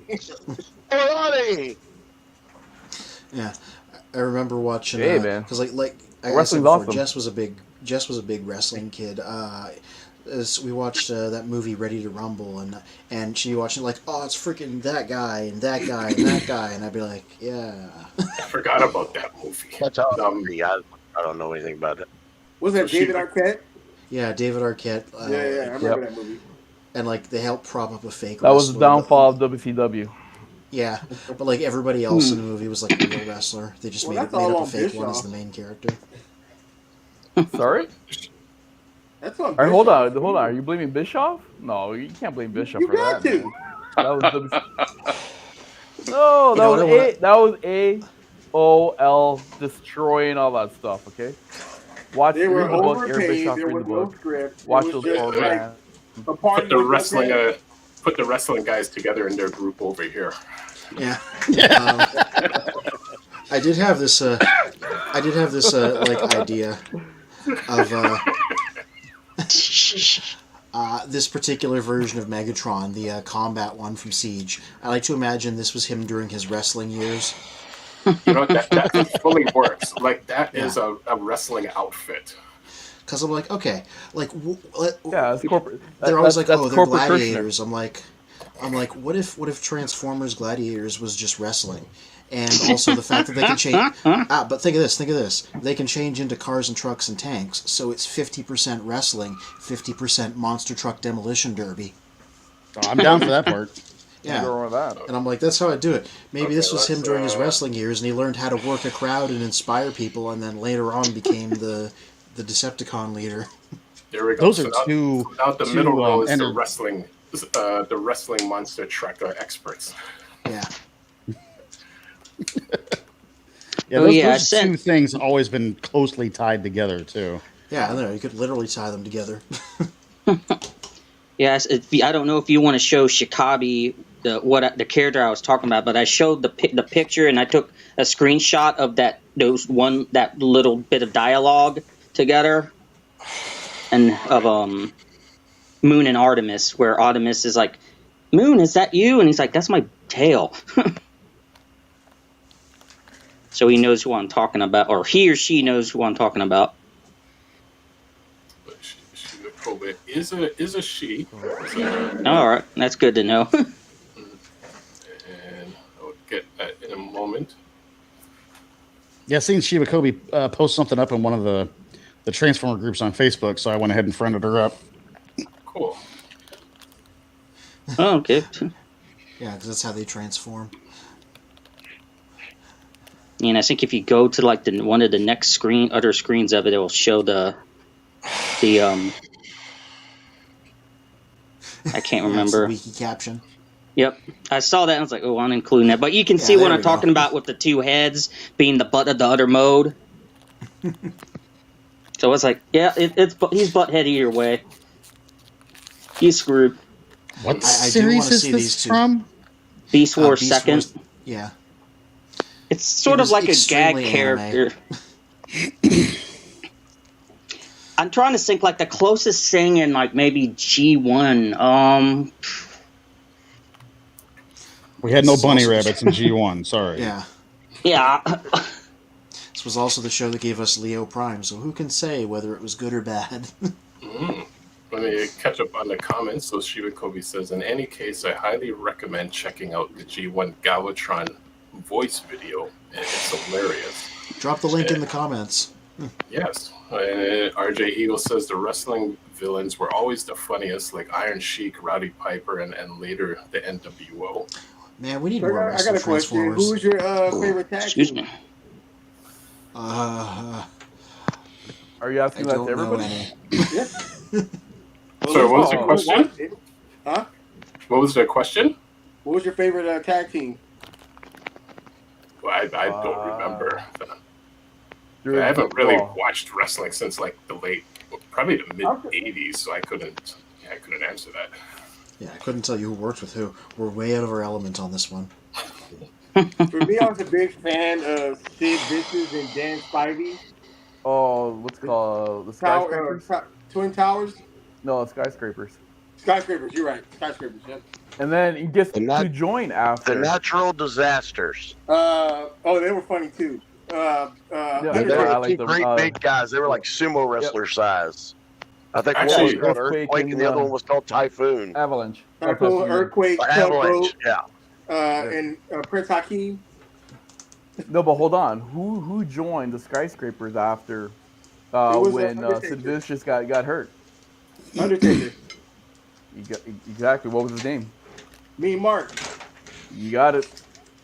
Yeah, I've always liked Undertaker. Is it like the original Undertaker? Well, Shoot, even I know who that is. Yeah, he stayed in the game longer than just about anyone else. Undertaker is to wrestling like what Michael Jordan was to basketball, just being someone who could not keep away from it. He'd be like, "Oh, I'm done." Analysis. Then he comes back. I'm like, I knew who Undertaker was before I'd watched any wrestling ever. So that says something about his longevity. Okay, what was his first? Hold on. What was his original entry's name when he first entered? I saw that somewhere. I don't remember. The Phenom. No, what was Undertaker originally called when he was first introduced in the WWE or F at the time? I thought it was Mean Mark Callister. Is that what it was? No, when he came to the WWF or /E, whatever you want to call it, at that time. This is what, like 92? Yeah. Ooh, no, pardon you. Yeah. Dude, I don't Hope remember. you feel better. You ready? I'll give you a hint. His brother took his name. Kane? He was known as Kane the Undertaker when he first came. When they first introduced him. I didn't know that. I got a lot of useless knowledge up here, my friends. A lot. Me too. It's just mostly about robots. Yeah. So cars and robots. I remember watching. Hey, cars at least serve a purpose. What did she says? Kobe says, I remember watching a Scarecrow and Mrs. King, and then says, "Watch me show my age here." Which I think last week she mentioned watching the Fall Guy, and I'm like, there's certain references. I'm like, okay, I kind of have an idea of how old you are with, if you understand those references. Well, Shiva Kobe's probably born in 78, 79, like me. I'm guessing maybe a bit earlier. Like I remember the Fall Guy. Yeah, I'm thinking 73 around my age. Yep. Yeah, Lee Majors. Yeah, he drove that truck off the cliff in the credits. Car. It was a car that he drove off the cliff. The truck was kind of like the General Lee. They jumped the truck constantly. Which funny thing about the truck was GMC were supplying the trucks for the show, and they were going through too many of them, jumping them. So they literally had to custom make a truck for the jumps where they put the engine in the bed to balance it out while it was in the air, because it would nosedive, because the engine was so big and heavy, it would nosedive off all the jumps and just completely ruin the truck. So they actually, the jump trucks actually has the engine in the bed. Well, that's just like the cement blocks in the General Lee. Because some of those outtake or some of those clips, you could see the front was just diving straight in. Yeah. Mm-hmm. And then later on, when they put the cement in the trunk of the General Lee, when it would land, you'd see the whole back half of that car just fold down. I mean, the whole thing just went like that. One of my favorite cars from the 80s was Hardcastle and McCormick. You remember that one? Coyote. Mm-hmm. Love that car. I don't know anything about the Coyote, though. That's the thing. I never saw enough of the show to really learn anything about the Coyote. My dad was into that show, so that's how I remember it. That and Automan. Hardcastle and McCormick? Yeah. So RJ Eagle. Starsky and Hutch. Like, I know 50% of these. I know what Starsky and Hutch is. That one, Hardcastle McCormick. Automan was another one. We used to watch a lot of Airwolf. Spencer for Hire. The Condor. Yeah. What about Manimal? Which one? Manimal, where the guy turned into like a wolf, or no, it was a Black Panther. Yeah, but he never had a car. No. Manimal. You didn't have a Manimobile? No. I've heard of that one. I've just never seen it. Yeah, I've never seen it either. There's Airwolf. Yeah, okay, then you have Blue Thunder or Blue Streak, whatever it was called, Airwolf. Blue Thunder. Blue Thunder was the movie. Blue Thunder. Yeah, Blue Thunder was a movie where Airwolf was the TV show. And they were two different kinds of helicopters. Wait, Blue Thunder, hold on, but they made a TV show afterwards called Blue Thunder based on the movie with the same characters. Yeah, it might That's have been true. one season, if that. Yeah, I would be surprised. Really, because Airwolf, I think, was already off the air by then. Yeah. Wow. More And like then off what was the it? Airwolf. I remember. Oh God, there was a YouTube video that was like saying where are star cars now, and Airwolf. I think it was Airwolf or Blue Thunder. One of the two was in there. And actually, after being on TV, the helicopter was actually bought by a mountain rescue company, and was actually crashed in like '95. Wow. I'm just. What are the odds that you're like an Airwolf fan and you get stranded on a mountain and you're just like, what in the goddamn? Am I dying? Like I'm a The loser. hypothermia has got me. You know the funny part is David Hasselhoff. He actually had like a little show where he raced against other movie car shows. Like he raced against the A-Team and the motorcycle from Chip. What was he in? Was he in his Yeah, was Knight he in Rider Kit? vehicle? Yeah. Yeah, he had Kit as well too. So they showed, how they found the what's called the 18 van, and then they showed how they found the what's called the Chip motorcycle, and they bought it from the people and so forth, and then they restored it, and then from there they had like a big race. Oh man, you know what? Look If I that up. remember the All right, well, yeah, you gotta look it up. If I find out the name, I'll definitely post it on here. Oh, it's all David right. So, Hasselhoff, what so it is shouldn't the be too hard to greatest find. car in cinema Do what? or vehicle? The most famous car in cinema? Oh no, what is the greatest car in your opinion? What's your car? General Lee. Well, that's not For cinema. me- That's TV. Are we going No, cinema and cinema or TV? TV. Hey, Cinema or there were a TV. couple of remakes of Dukes of Hazzard. I don't know how they were, but I don't think the car was any different. No, it It's was the Bullet same. for me. Yeah, there you go. That movie. Well, Listen, if you want to see a great car chase, Bullet is definitely the Yeah, movie to it see. is. But just YouTube the car chase, because the rest of the movie is crap. Yeah. Well, they It's so bad. by my house. Yeah. And you know the other Oh, that's one right. pretty good car chase? Yeah. You know what's another pretty good car chase? Ronin with Yeah. Robert De Niro. Yeah, you're right. It is a fantastic car chase with cars that are just completely forgettable. Like, With like a Le Mans no one or something. cares to find those cars now and restore them and put them like on a movie car show circuit or anything because they were such boring ass cars. It's Okay, so when you do a if car you wanna- chase movie, you got to do it with exciting cars. Okay, so if you want like something exciting, I'm gonna have to go back to another '80s movie, The Wrath, with Charlie Sheen. The Wraith, yeah. No, So we the had the Wraith, that's Chrysler. Oh god, it was the Chrysler concept car. It's I remember the name of MK it. or MX or something like that. I can't remember. It started with an M. Basically, it was like a reverse tube chassis K car, is what it was. Oh, No God. joke. That certainly is a bunch of things I never thought would go together. Now, the best car chase movie of all time, the one that will completely blow your mind, is Gone in 60 Seconds, the original 1974 version. In that movie, they have a straight 50-minute car chase, no breaks. Most of it was filmed without permits and without, police knowledge or anything. And they destroy like 100 cars. It's the wildest car chase movie ever. Who's this? Steve McQueen movie? No. H.B. Halaki. He was a millionaire who was obsessed with cars and had like the world's largest toy car collection. And he just decided one day he wanted to make a movie. Gone in 60 Seconds was it. And yeah, it just puts the new one to shame. Like the 2000 version with Nicolas Cage. I had no idea it was a replica movie. Yeah. I would love to see something like that put in a Transformer movie with all the Stunticons. Yeah. Use that as an excuse to just do a long practical car chase. The Wraith car is actually called a Dodge M4S Turbo Interceptor. Which car is that? I knew it started with The car from the Wraith. That's the Wraith car. You say, I think you're saying race car with a lisp. Wraith. W-R-A-I-T-H. Wraith. That's the name of the movie, The Wraith. Yeah. You're making fun of me, Anthony? Nope, never. Me? Keep in mind, this is the man whose favorite Transformer is Rat Trap, so he's probably lying about not making fun of you.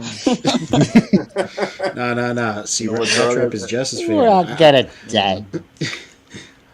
Okay, let's catch up on the comments. So RG Eagle says that that's true. Spin WCW didn't have a long-term storyboard, and we're thinking of ideas week to week until the Sting Hogan build-up that was actually planned in advance. Shiva Kobe says, my mom thought 18 was too violent, but she was okay with us watching Buck Rogers, Battlestar Galactica, and Knight Rider. And going with that comment, it's only like in recent years rewatching Knight Rider, I'm like, the first episode, they shot Michael Long, like point blank in his head. And I'm like, how was that allowed to be a children's show? I completely forgot about that. It wasn't a children's show.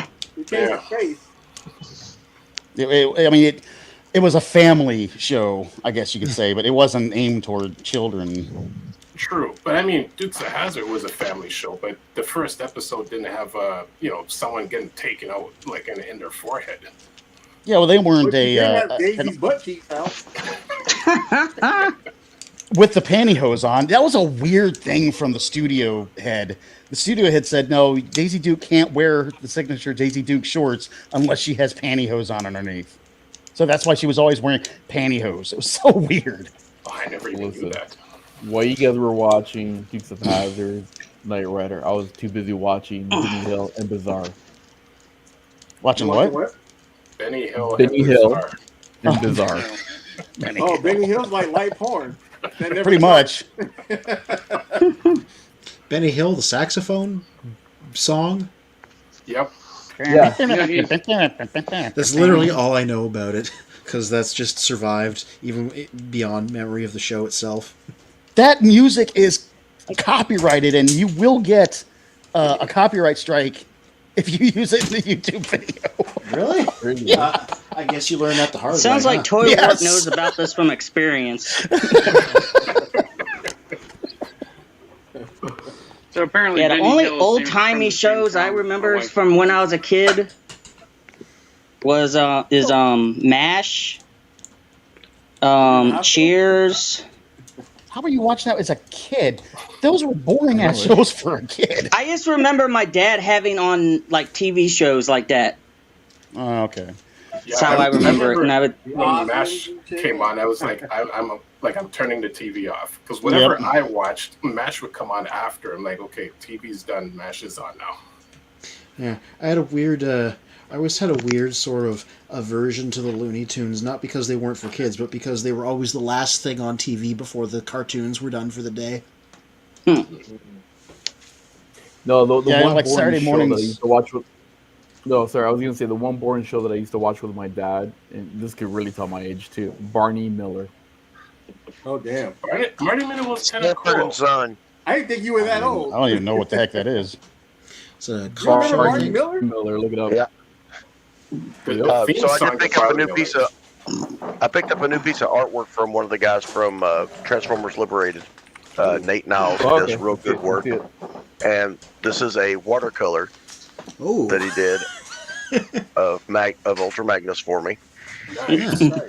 Shining Magnus. Yep. PP Magnus. Golden Shower Magnus. Oh dear. Oh, that's nice, man. That's really nice. I wasn't gonna go there, but we all just like went into Spin's it. like, okay, time to mute Steven and Toy Warp.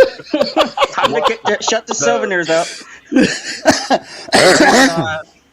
The main guy at Transformers Liberated, whenever you get banned or you get in trouble, he has the actual toy of what we call the Piss Magnus, and he has pictures of it swinging an axe or stomping you down or whatever. If you get out of line, you get Piss Magnus, and they call it the ban hammer because he's got the big yellow hammer in his hand.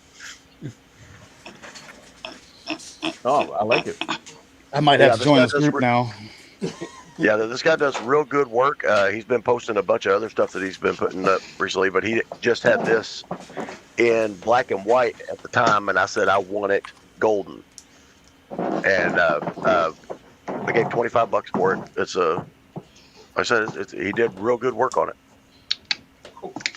Yeah, I remember when I was trying to find people to do Does he have a artwork link? for iTransformer. It was really hard to find quality work, so you really lucked out. Yeah, he posts daily on Facebook group Transformers Liberated. And he posts all of his doodles and his sketches and stuff on there. And if you're interested, then you just hit him up private message. And I got mine within a few days after he added color to it. Cool. But yeah, he does real good Now work. everybody knows. So Shiva Kobe says that she's also 73. So herself, myself, and Bill, we're on our 5th decade around the sun. So She said, I thought you meant 73 years old. I was like, wait, what? No, 1973. Yeah, December for me. March for myself. I'm not saying my year because I don't want to I'm depress class of anyone. 79. Okay. I was born the year Return of the Jedi came out. Oh, 83? Oh, you're a pup. Question mark? Yep. 83, yeah. On a Thursday at 4:26 a.m. I mean, 4:26 a.m., not 36. Oh, wow, the Fall Guy. I remember that one. The Fall Guy and Simon. Those were my shows when I was a kid. Yeah, Simon and Simon, yes. I think we'll have to do one episode 1 week on just like 80s TV series. Oh, like hello, somebody's looking in on Charlie over there. Hello, person I've never seen before. Greetings from Children of the Oh, my Promise. cat went from somewhere. Shanta! The wife came and checked on you. Yeah. My dad had a big Dodge Power Wagon, but his was green, but it looked just like Rick Simon's big red one that he drove in the show. Nice. That was a cool truck. That's another one I didn't see. Simon, it was they were private investigators like Magnum PI. I like that But show. they didn't have the money resources that Tom Selleck had in Magnum PI. Well, you mean they didn't drive around a 308 GTB? No, they drove around in a 73 POS. I smell poor people.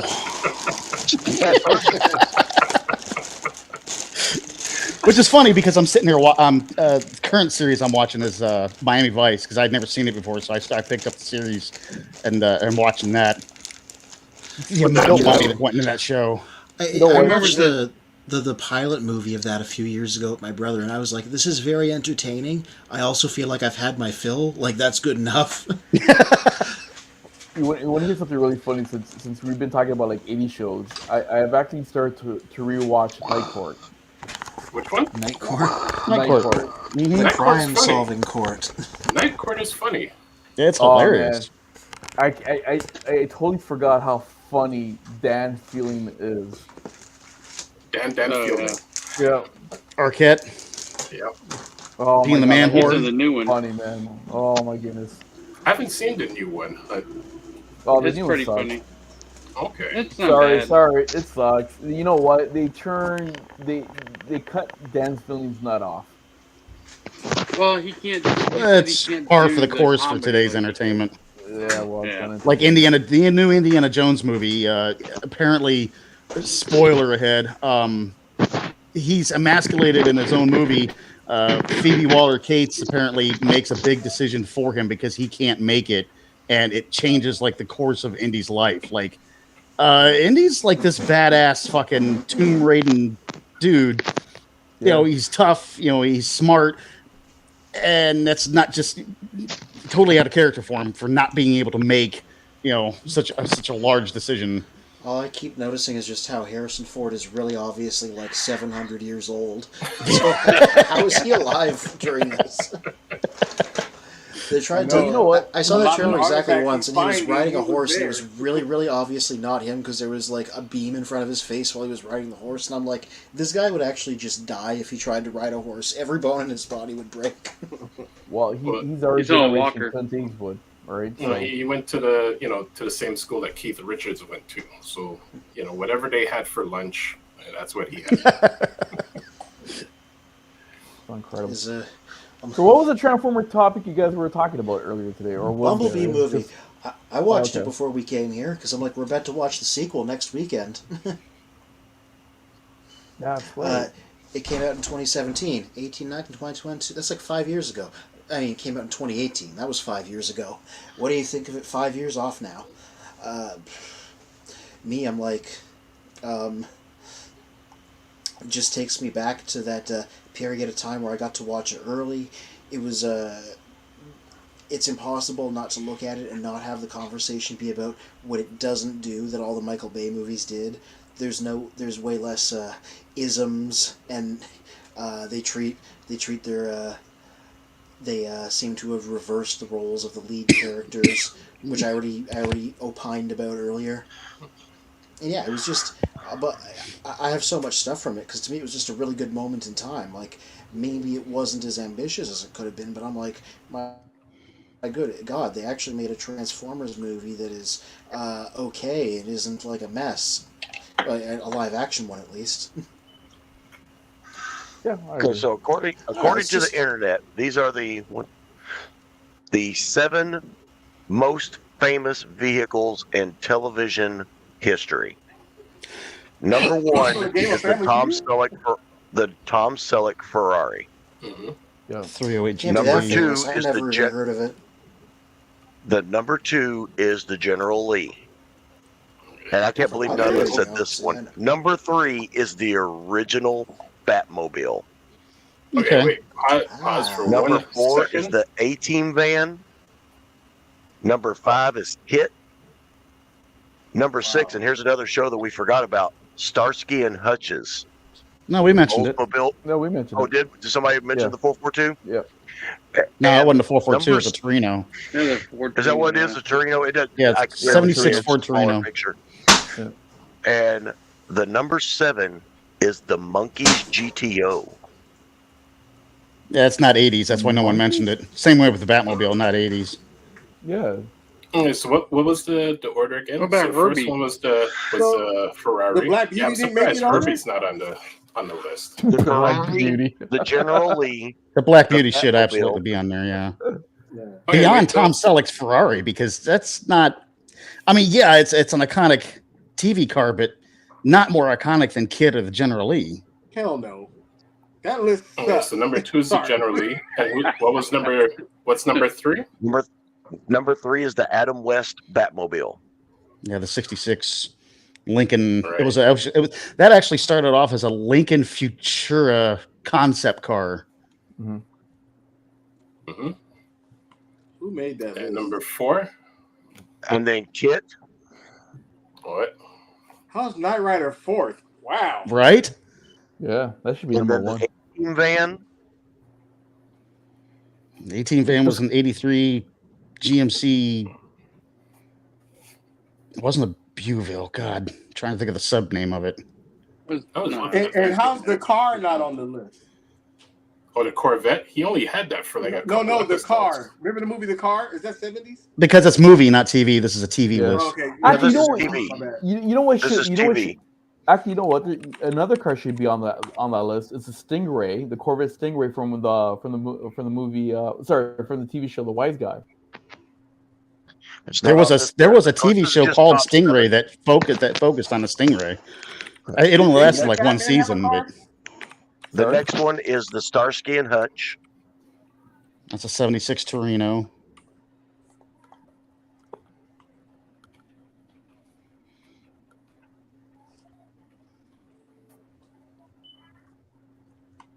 Yep. And what's the next one? The Monkeys GTO. I barely remember that. Yeah. I used to watch that when I was younger. I did too, but I don't remember the car. No, It's either. hideous. It's fucking hideous. It looks hideous. It looks yeah, like that's an somebody- early. That's an early George Barris creation. It looks like somebody stepped on it or kicked it on one side. That's like blasphemy No. right there. I'm surprised it didn't go on the list. And I think ties into what Toy Warp just said. Let's see.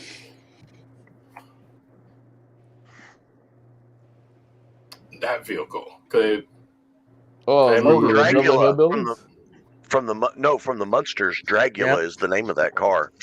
Yeah, whoever designed this one, is a well-known car designer in Hollywood, and I think George Barris. Okay, there's a few other vehicles that he designed as well. You know what's really weird is Rob Zombie did the Dracula song, and for the video, he could not, for the life of him, procure. They would not. Whoever's in charge of the actual Dracula would not give him Dracula for the video. Yep. Huh. That was pretty stupid, right? I think. Because we all like to dig through the ditches and burn through the witches. Yeah. What was the Clampets? Like they had that old wagon that they rode down the road in or whatever. I don't think that was I think that was something just cobbled together by the studio. I don't think it was an actual the couch vehicle. On the back. Was that a couch or a chair? Oh, the Beverly Hillbillies? Beverly Hillbillies, yeah. Talking about movie cars, I got to see Ecto-1 one time, and you don't realize how massive Ecto-1 is. It is stupidly proportioned. She's a 59 Cadillac, and she's the conversion that's on her is called a Miller Meteor hearse. And she is 25 feet long, and the front tires don't turn at enough of an angle to really get the car around tight corners at all. So any tight corner you take in Ecto-1 is going to be like a 4-point corner because it's just so damn long with such a small turning radius, or which with a big turning radius actually. Huh. Ecto-1. Ghostbusters. Does the DeLorean make the list? Oh, you said TV. No, that's But that's movies. That's movies. Movies. Yeah. Which the General Lee is, I think, the only one of those can be on both lists because of the 05 movie. You know what was really weird about the 05 movie was and the A-Team. Don't forget the A-Team because they had a movie as well too. Yeah, but they smashed the van first thing. I said, so I went to the theater all expecting the van to be just as much of a character as the people. You're right? But technically, and then they smash it no, I'm in this theater no, and everyone's looking at me shut the fuck up. It's a movie, buddy. What's wrong with you? Eat your popcorn. What is that? So for next week, what's everybody doing then? Are you guys going to be watching? Obviously, watching Transformer, or are we going to video? Or are you guys going to videotape yourselves and do reactions, or what's happening for next week? I'll be on the road.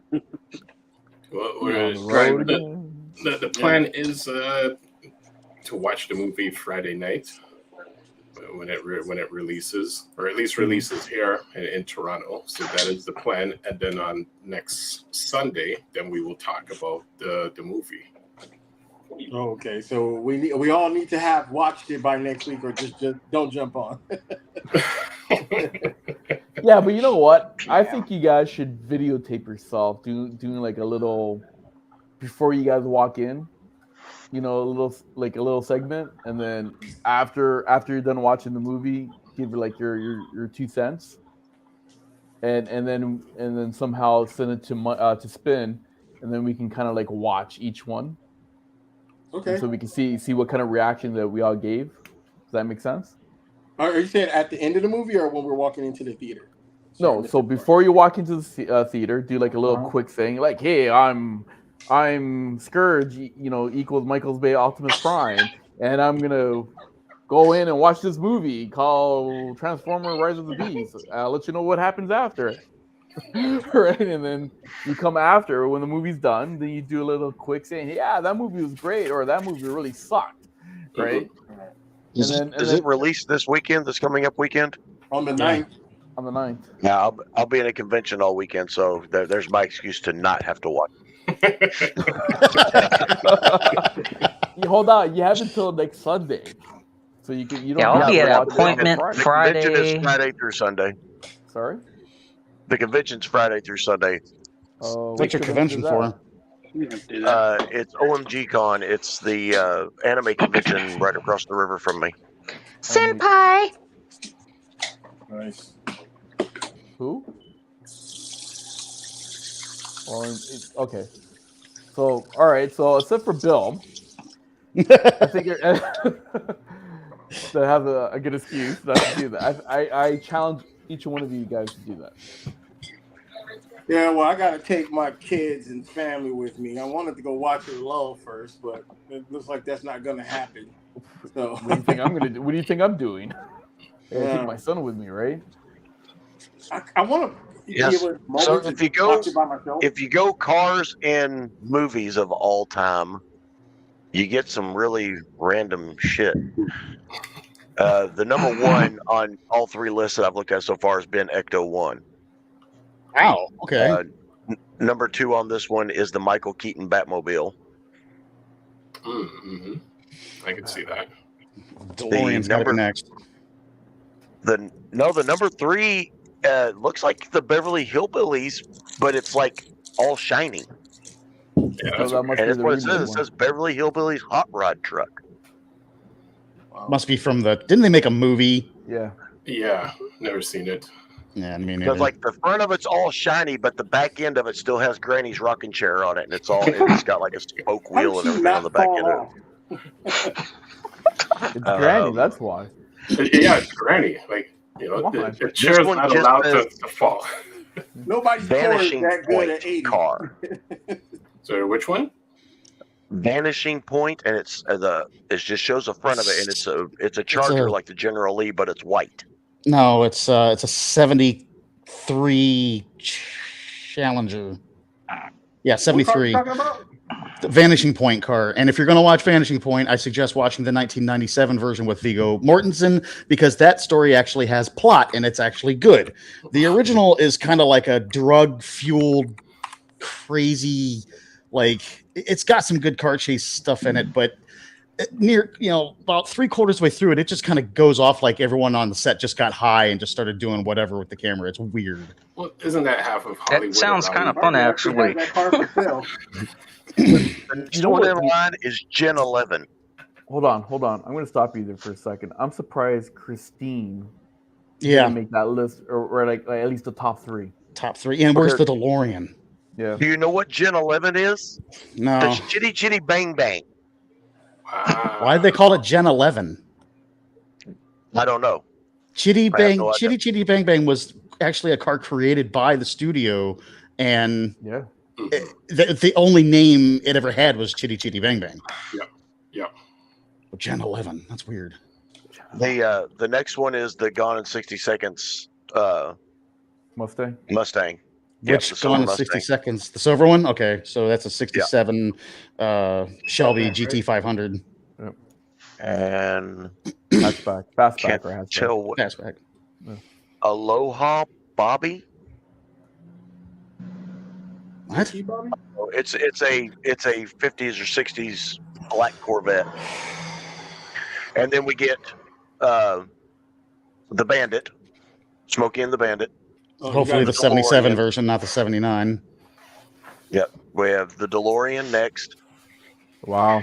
And Austin Powers. Oh, that's Yes, The Austin Jag or the Powers, Vet? The Jag with the British flag on British flag. Well, he in one of the movies he had the Corvette with the British flag on it, which is like really stupid, figuring it's an American car. I watch that wonder like, why isn't that a Jaguar? Or excuse me, I got to say it like Top Gear says it. The Jaguar. Jaguar. it. And the next one is the Fast and the Furious car. Which one, the Skyline or the GTO? Hopefully the Charger. It's the gray one that's standing straight up like this, because that's the picture on it. That's the Charger then. You figured Charger the was Skyline. black. Well, Shiba Kobe says, "You guys ever hear of My Mother Dakar?" That sounds like a Japanese isekai show. And then you have the Lotus, I've the Lotus heard of Europa it. I just don't on recall the what it original is. FMP7B. No, I heard of Stop. My mother will shoot. I was really surprised at the okay. Mad Max, Yeah. the and road, it was the- from the Road Warrior. The Ford Falcon Interceptor. Yeah, I'm the surprised last of that the one's not in V8s. there. Yeah, the last of the mighty V8's a bit of shame to blow it up.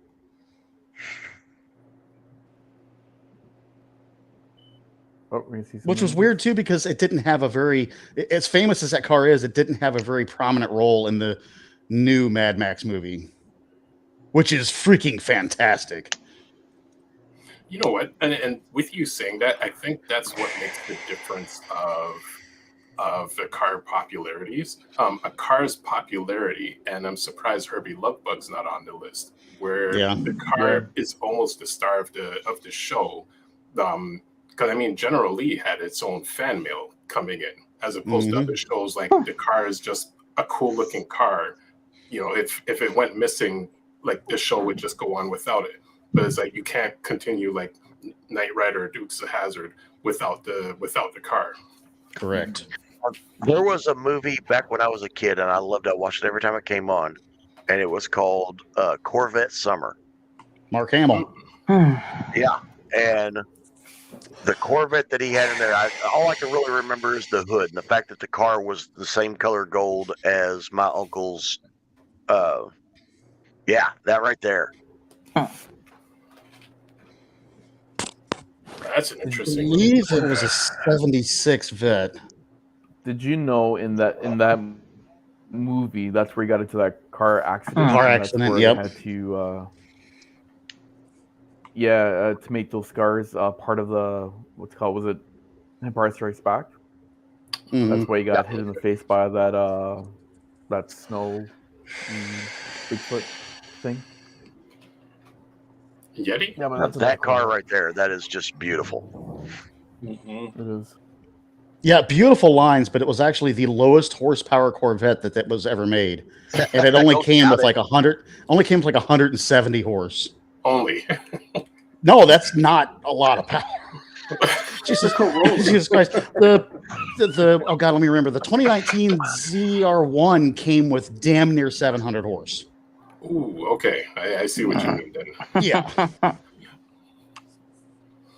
don't know. Wasn't Smokey and the Bandit's car pretty up there with horsepower? No. Most of your 70s stuff, they make those cars look a lot faster than what they are, but 70s, all the emissions and the gas crisis and everything came in, so everything became about making mileage. And Like, you know, when you're making mileage, you're not making power. Yeah. To this day, I still have the car that I drove in high school, which is a 78 Formula Firebird. It's the one that has the dual hood scoops on the hood. Now, those were complete asphalt assault. They had the big block 400s in them. Mine had a 400 in it. With like a $180 horse. Yep. Yeah, it was disgustingly fast. It still is. But whenever you put your foot down on it, you can watch your speedometer and your gas gauge race each other. Yep, they go opposite ways. Yep. That is funny. Yeah, no joke. I had a 79 Trans Am. I picked it up for like $400, rusted to the hilt, right? The rear leaf springs that are constantly under tension. If you release that right quick, I mean, it could hurt somebody, right? So the thing was all rusted out, and I pulled into my buddy's cul-de-sac, and I whipped it around. He's like, do a donut. So I whipped around, started doing a donut, and all of a sudden, something popped. Something hit the back of my seat real hard, and I stopped, and the whole car's sitting like this. Here, the rear leaf spring had rusted off of its mount and completely just, untensioned itself and drove itself into my seat. I'm lucky that son of a bitch didn't come through the seat and into my back. Yeah, like Jesus. Yeah. Damn. Like the closest I know someone this summer. You know how they have those construction signs that are kind of foldable, that they can fold up? One of those, and it went through under their front bumper, then through their tire, and then I guess when they were going around the corner, they bumped into something, so it went back through. It got bent and went back to the door and just missed stabbing them. So it was like, under the hood, then through the hubcap, then back through the hubcap a second time, then into the front area of the car. Well, gentlemen, it is time for me to sign off again. So it's been a pleasure. Yes, If I get the chance to see it at the movie next weekend, we'll try. But I'll be at that convention Yeah, I got to jump too, guys. Friday through Sunday. All right, sir. So take care. If Bill? there's anything happening Transformers wise at the anime convention, I'll record that and I'll bring that. How about that? Awesome. All right. There you go. Have a good night, sir. See y'all later. Toy Fast, Right. you going out Magnus. too? Take care. Take care, buddy. I just noticed that I started talking too much about cars, and Anthony's just like, nope, I'm out. Yeah, I wonder where he disappeared to. That's what happens when I start talking about cars too much. My Hey, man, dad's cars- brother was a mechanic for the buses in Detroit, so I mean, I grew up with hearing about mechanics for all sorts of motor vehicles growing up. So for me, it's like it's normal day background noise for me. It isn't anything special. It's just another day of normal conversation. And both of my parents were GM brats, so both my grandpas worked for GM after World War II. So normally, if Deacon listen to the car, take a quick look at it, and like not 90, like let's say 90% of the time, they're right about what needs to get done. If it's having same problems, here. My so. my old man was employed by General Motors, so Japanese cars were the devil. It's so funny now because Japanese cars are like the mainstream, like what everybody wants. You know, JDM cars. Yeah, the gas mileage. Well, no, it just because they're so easily modifiable. But That's true. That's true. I would have been ousted from my entire family if I had had anything Japanese or even wanted anything Japanese. But I don't think my brother or my dad got Japanese cars until after my last grandparent. So my dad's dad died. So yeah, there's some truth to that. I miss that element of mechanics that just listening to your car, they already know what the assessment is, and that's the actual assessment. They give you a proper price. Where now it's just more guesswork and computer plugging in a computer. No, there's no guesswork. You plug in that computer and it tells you exactly everything that's going on with that car. Yeah. There's no guess. The old days was guesswork. I remember the first car I ever worked on, I thought one thing was wrong with it, so I replaced that part, and then it wasn't it, so I had to replace the next one. I went through like 4 or 5 different parts before I actually found out what was wrong with the car. Oh, I always loved when you have you have antifreeze leaking, and eventually you go through all the hoses, and you just eventually replace all of them. That's what a pressure tester's for. The pressure tester, it's a like a plunger, like a bike pump, and you plug it into your top of your radiator cap. And you pump it up, and then it pressurizes the system, and then wherever your leak is, it'll start leaking out because the system's pressurized then. Like I said, this was decades ago, so maybe it was different. I don't remember. Just came to mind. Then I remember doing the AC, some component to AC going out, and we had to take out all of the paneling to get at the inside of the front of the car's paneling to get to it to install the new one. And it's basically like, imagine the little crossover when you open up the door, laying your back on top of that like you're in a freaking yoga pose, and you're like on your back screwing everything back in. That was one of my least favorite times working on a damn car. Was that? That's why I have 2 car lifts. Well, you couldn't get at it from underneath the car. You had to get it from inside the car and move the panels out of the way. Like below, like the steering wheel and the glove department, and then the little. Oh, you replaced the heater core. Yeah, I think that's what it was. Yeah, but man, my girlfriend at the time's little brother, was like trying to talk to me. I'm like, dude, you see me in the very uncomfortable position working on this car. I love you and your sister dearly, but please, will you shut the heck up? Yeah, the girlfriend was mad with me for a week after that, but I didn't care. Okay. RJ Eagle says, Sanford and Son. Let me put that on the screen. I remember it was like a late 50s truck, but I don't remember if it was a Chevy or a Ford. That was like one of my favorite shows. Oh yeah. Sanford and Son. Ford F-100, like a 50. 55, 56? I should say, I can't read it because it's too small, but 51 Ford. 51 Ford, okay. Yeah.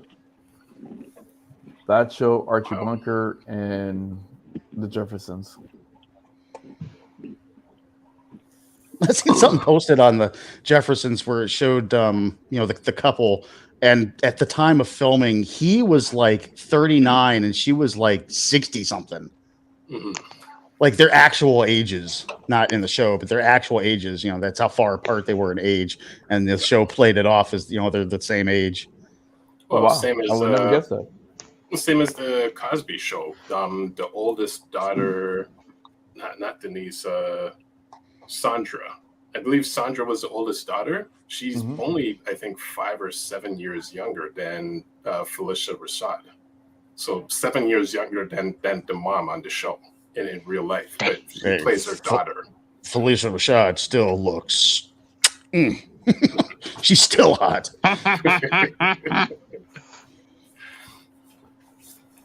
I think Tor Warp just took Spin back to his puberty years just then. that mental image, he's like, oh yeah, Felicia Rashad. Oh. No comment. Going back to the movie cart thing, TV cart really. He's like, nope, I don't need to know what people like to do stuff to. Yeah. There's a YouTube channel called Knight Rider Historians, and the guy, it's two guys, but the main guy who does most of the videos has 2 screen used Knight Riders, which are really hard to get a hold of because a whole bunch of the cars on the show were train derailment cars where they had to destroy them after the show was done. But the guy picked up the semi trailer. Like he tracked down the original semi trailer and is restoring it as we speak. Is this? Oh, yeah. I was just gonna say, is this recent? Because I've stumbled across his channel, so I've seen some of the videos, and he's really knowledgeable about everything, show wise. I don't remember. Is it him who also did a collaboration with another channel, the guy who created the Knight Rider Tesla? I don't remember him doing anything with a Tesla. It's a different channel, and he actually went and he just picked up an actual replica kit. He's from England, and he flew to the U.S. to pick up a Knight Rider replica. Yeah, and the 2 of them teamed up, and he took a Tesla and basically created Knight Rider, and the fact it's the self-driving version too, so it's it's basically Knight Rider. It's kit. Yeah, custom dashboard, the steering wheel, and everything. I think we're boring somebody here. I know, right? It's past his bedtime. I know. Well, I ate a bunch of food literally before I hopped on, and then I donated plasma yet today and Friday for the first time in 2 months. So yeah, we all kind of has me out of whack. Plus, it was my birthday Friday, so I might have been doing stupid stuff and still recovering from that. Charlie, you really lucked out coming down here when you did, because usually our rainy season is every day, and it makes everything super humid, and we haven't had that much rain yet this year, so it hasn't gotten stupid humid yet. So you lucked out the time you came down. I know how Florida is. Like 3 o'clock at freaking 4 is like, I was telling my kids about it, and I was like, you can't even drive down the road. It's so bad. North Carolina or Nebraska, they freak out over a little bit of rain. Everybody stops driving, and you're like, what the hell? This is nothing compared to Florida rain. Got that right. It's like 3 o'clock when I was getting out of work. You ran to your car because 301 is just a straight downpour. But I used to live off of 301. Yeah. Well, we just kind of had a weather system like that. Basically all of last week was just sun, just dry sun. Friday evening, actually most of Friday was nice because we were working outside. Friday evening, instant storm. I don't like this is a tropical storm, and come home and realize like a couple trees Canada in the neighborhood were taken out. Yeah, no, it's been really humid this past week. I think yesterday we had our first downpour. Where are you at? Was it yesterday? Where am I? Oh, Friday. I'm in Toronto as well. Okay. No, it was yesterday. No, it's Friday evening. Like I Friday finished evening and yesterday as well too. Damn Canadians with their maybe flappy heads. Maybe it didn't ring over here, but it was Hold on, Friday wait, evening. hold on. Torwarp said something. What'd you say? I said, you damn Canadians with your flappy heads. Flappy heads? What are you talking about? Oh, what's the South Park reference? What's yeah, what's those two characters again? Yeah, those two characters that fart. Yeah.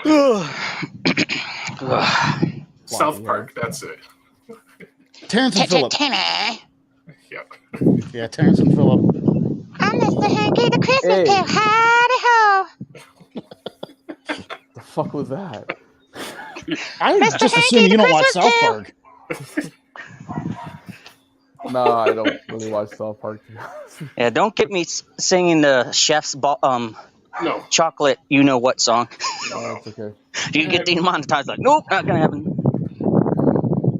Watch That's been pretty nice. Are you doing the show now from a hang glider? I'm just wondering. No, I'm just walking around the block like I did the last weekend. You get woken up. Get your food coma from the food I ate before I jumped on.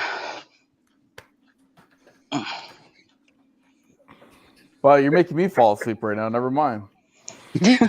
With all your yawning. Yeah, yawns are contagious. You could be driving down the road and the person coming at you see them yawn. You're yawning next. So annoying. I don't know.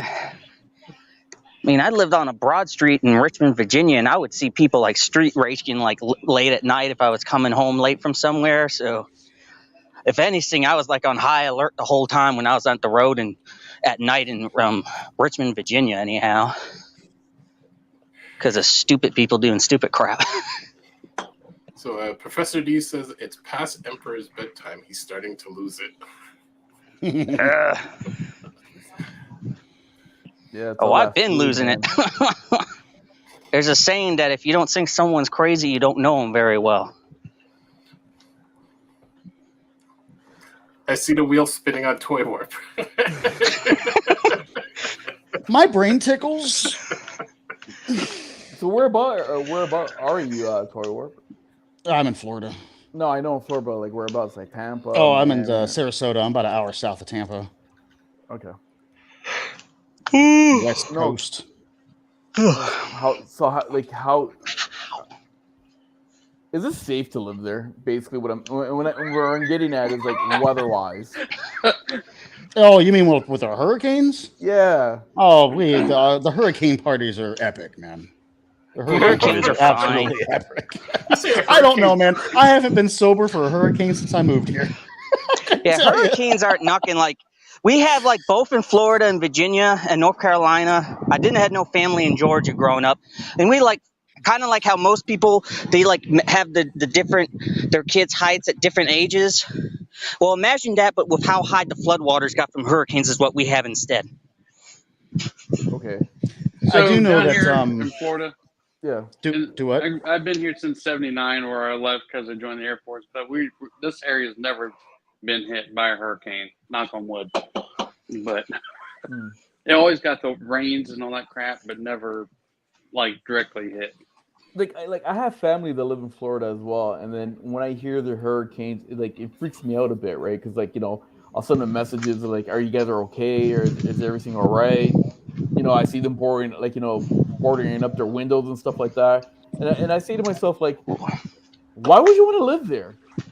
Because it's paradise. The same reason some people like living in California, like Tory Facts, because it's nicer and warmer than being out in freaking Canada freezing your balls off. Just come down here. I was born and raised in Ohio, and part of the reason I moved to Florida is in the cold weather, and I work outside with my hands. In the cold weather, I got to the point where I couldn't close my hands, so I'd have to go back in, warm up, come back outside, work for as long as I could until I couldn't close my hands around my tools. I couldn't take the cold anymore. I had to move. Yeah, I know exactly what you mean. I have some. I'll have to look them up on my Instagram, and there's this picture of the old Chug Jetfire with the core class Starscream, and it was like below zero whatever day I took those pictures up here. I'm in Dayton, Ohio, and I could only be out in a minute or two at a time because with my gloves on I couldn't really move my hand around the camera well enough, so I had to go out there without any gloves on my hand to move my camera around. Go back inside. Dayton, Ohio? Yep. I have a mission for you. We're gonna have to hook up after the show. I have a mission for you. No, I'm just saying, like, it's like, why, like, I'd rather move to like to Texas or Arizona, let's just say, or Vegas. Texas, yeah. But Texas funny, Mike, you have the exact same question. Like, I have friends in Florida, and I asked them the exact same question. Like, why do you live in a storm zone? But most of them live in the upper parts of Florida. So, like, anytime there's a storm, they say the most they get is like a little bit of rain. Because they like fortunately their parents didn't like buy any homes in the lower parts where the storms really hit. So it's like they've been fine like every year storm wise. Well, I know like my dad's mom, so my paternal grandma, she was from Kansas, so she was from Tornado Alley as a kid, and then during the hot part of the year, she would be in Pontiac, Michigan. And then the cold parts of the year, she would be in Florida with my paternal grandpa. And she said she'd rather deal with a hurricane than the tornado any day. Yeah, I think I'd rather deal with a hurricane than a tornado, actually, yeah. But no, it's paradise. You know, it's just all the beaches are beautiful. Charlie. You know, it's a great party area. Yeah. You gotta shut the door. But the women are freaking phenomenal here too. You just drive down the strip on the beach and you're just like, holy shit. I couldn't believe the difference in women when I moved from it was like total culture shock for me because when I lived in Ohio, I never left Ohio. You know, I just never had the means to. I kind of one hand how many times I left the state. One of them was for BotCon. But it was total culture shock when I moved here. Yeah, there's a big difference between Ohio women and Florida women. Yeah, big difference. Why did I leave? Because he got tired of the cold. That's why. Are you telling me when I come to Florida for the first time, I got to come there like on my own? I would. Just yourself and your little blue pills. Like Vegas. What stays in Florida stays in Florida. What stays in Vegas stays in Vegas. As long as you're not married and your wife doesn't find out about it, it's not technically cheating. Yeah. So what's said on YouTube stays on YouTube. So yes, that's totally gonna work. Like the three of you are just in the doghouse now. Just get those sunglasses with reflective lenses. You're good. You have strong enough sunglasses, no one's going to know that you're looking at them. You can always look but not touch when you're on the beach. That's creepy. I would be too busy swimming, but I grew up swimming before I could walk, so. That's amazing. You got to get to the beach somehow. Gentlemen, I'm going to have to take off myself as well, too. That was really interesting. I got a long day of working outside in this nice heat here in Toronto. Yeah, I guess you're what? Wasn't Toronto on the north, just on the north side of the Great Lakes, more or less? Or not far from it? No, we're on the Great Lakes. Okay, yeah, that shouldn't be too much of a different than one I'm getting then. Toronto's like right in the middle of the northern and southern hemispheres, right? So that's why we get crazy weather. And to be frank with you, like New York, Buffalo, especially Buffalo, those parts of the states are actually much more colder than it is Toronto. Because I got family in New York, and every time when I go visit them, especially in the wintertime, I'm like, damn, it's freaking cold here. And they look at me saying, you're the Canadian. How do you figure, right? And isn't there like a name for that Pacific region where like most of the Canadian population is based out of, near the Great Lakes? It's basically Ontario. Ontario has majority of the population of Canada. We have like 14.5, which the population of Canada is 36 million, right? So we have basically half. Which And is it's always. all. Go ahead, Mike. Oh, I was going to say, which is crazy. The entire country having 36 million, but yet one state alone could have 40 million, and you haven't accounted the other 49 states of say of America. Yeah, California. There's nobody. Sorry. There's nobody in Nebraska. Really. I got a buddy on Xbox that's North Dakota, and he says it's like living in a country all by yourself. I can confirm that. I spent a summer out in North Dakota. I want to say it was maybe whenever Polar Claw from Beast Wars.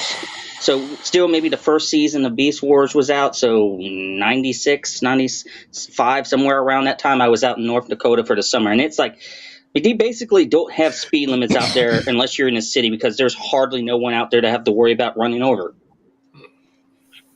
So basically the opposite of driving in Pennsylvania, where it's like 10 miles below everybody else's speed limit. Sounds like Ohio. The first speeding ticket ever was issued in Ohio, and they're so bad. The cops are so bad there. Burt Reynolds summed it up in the first Smoking the Bandit, or the first Cannonball Run movie. And the good news is there's not a death penalty for speeding in any state except maybe Ohio. Oh. Yep, he's right. I had a friend at a friend at his job, and he showed me that one day when it was slow on his phone. He pulled it up on Google, the first traffic ticket in America. I was like, yeah, I'll believe it. Well, like, that's the only time I got in a speeding ticket in my 30s was up here. And it's like I was driving to like a richy, white neighborhood area that's in between where I'd been at coming from and where I was going back home to. Oakwood, Ohio, that's where I was driving through. And I got a ticket there. And like, the cops there have nothing to do. They're just like, they got plenty to do. They're just too busy worried about the income from traffic. Crap. They won't deal with any of the opioid epidemic that's going on up there. Well, like, it's a richy neighborhood, so like, whenever you have richy people, like, they always get off from like drug crime and stuff because they just pay off the cops not to report it. Same in Virginia, whereas in Dayton, Ohio, it's the East End that's bad and the West End that's good. And where I'm from in Virginia, it was the reverse. The West End was the good area and the East End was the rough area. But in the West End, there would be kids ODing in the schools all the time when my mom was a teacher's aide, but it never got reported because the parents would just pay off the school board and the cops and all that stuff. Same thing in Oakwood up here. So the cops just waste their time on stupid stuff like speeding tickets, and not even like 20 miles over. Like, it would be like maybe even like if you're just 1 mile over the speed limit. If it's a slow day, they'll pester you just over something like single digit miles over.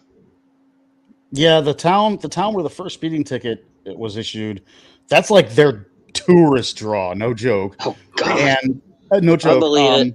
And they are like that. If you're going 36 on 35, you will be pulled over and ticketed. Wow. So is it like a game in a sense? Like, if you can make it through the state without getting a ticket, you win like a T-shirt or something saying "I survived" without getting a ticket. That's crazy. That's amazing. I don't even think I was here a half a year when I got that ticket. And I was like,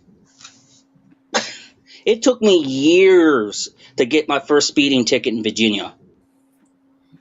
Up here, maybe 3 or 4 months. I moved up here August 6th. Well, stop speeding. Exactly. I ain't had a speeding ticket since I was like 17. I don't want a speeding ticket because I don't want to pay any more insurance. Yeah, exactly. So, I look out with the insurance because I've got Haggerty Classic Car Insurance. I pay $400 some odd a year for 2 cars. Okay, I gotta go. I don't want to hear this shit. How much you pay a year for how much? I pay $460, I think it is. Hold on, per car or for both cars? For both cars. Because holy they're cannoli. Yeah. But how old are your cars? Like more than 25 years, right? one's a 83. Well, one of them's Cliff Jumper, the 83 Porsche, and the other's a 88 Chevy Beretta. Okay. That's how much I pay basically for my 2 cars and my house insurance a month. Damn. Like our insurance rates are between depending on whatever your stat, between $200 to $500 a month. Wow. No, thank you. Yeah, I'll stick with my old cars, and my tags are cheaper too because I got the classic tags on them. They're less than half of a regular tag. Well, how much is a regular tag for you guys? I think around $85 or $95 a car.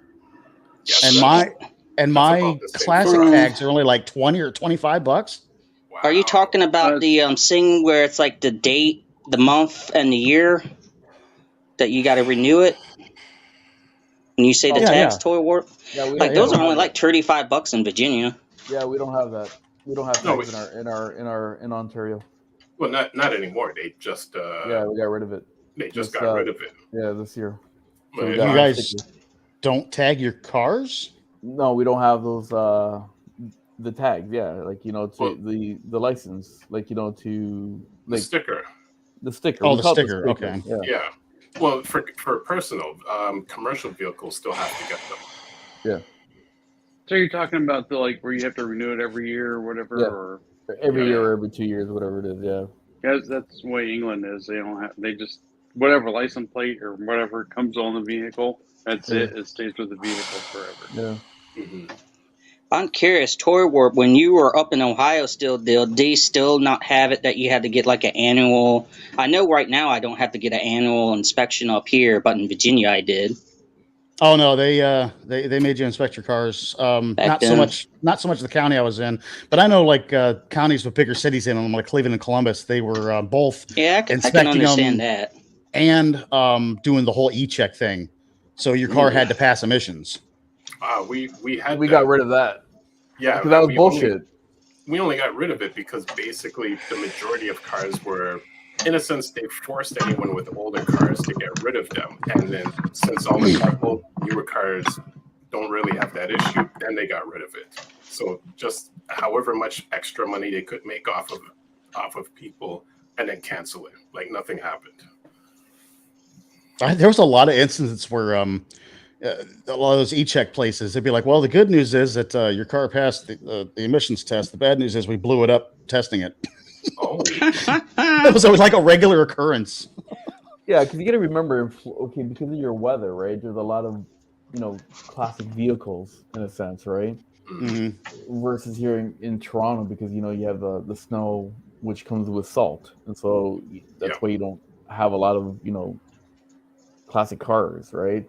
So if I wanted to go pick something up, I will literally drive to Florida, pick something up there, and then bring it back to Toronto, right? And that's what a lot of Canadians do. Or even any of the hot states, like Florida, Texas, Arizona, right? Yeah, Texas and Arizona is actually better because it's really dry out there, and they don't have the salt in the air. Florida cars will rust from the top down because the sun will eat through the paint, get it down to bare metal, and then the salt in the air will just exasperate the problem, when it comes to rust. But you don't have that problem in the dry, heat of Texas and, that whole area. Amazing. I know, down here, I can pick up an old truck, or say I need a truck bed for a 90 Ford F-150. I can pick it up for $200-300 out of the junkyard. Up north, that's a $2,000 item. I had the bright idea for a long time to just pull a bunch of truck beds from junkyards down here, truck them up north, and sell them up north for big money. Truck caps up north go for a lot of money, and down here, just people just giving them away. It's wild the difference in between the two. Oh, just even car repair up north, I found out in Nebraska is ridiculous. Or down here, you can get a paint job pretty cheap, and you go up there and you're paying $4,000 or $5,000 easy for just a bumper or something stupid. I'm like, what the hell? Wow. Well, in Nebraska, they might not have Mako. They got Mako for taking your money. Mako still exists? Yeah. Yep. Wow. Better get Mako. Mm-hmm. There used to be a lot of Makos here in Toronto, but not anymore. No. They're slowly gone away. I mean, I won't deal with them just because. I mean, I had good experiences with them until I moved to Florida, and then because I always had them paint my race cars. I mean, it's a race car; it doesn't matter as long as it looks good from 20 feet. You know, people looking at it from the stands. It doesn't have to be a prize-winning paint job because I'm just going to go out and bust it up anyway. Yeah. Right. But I brought my race car to the Mako here, and they refused to paint it because they didn't want it sitting out front of the shop. Like, wait, what?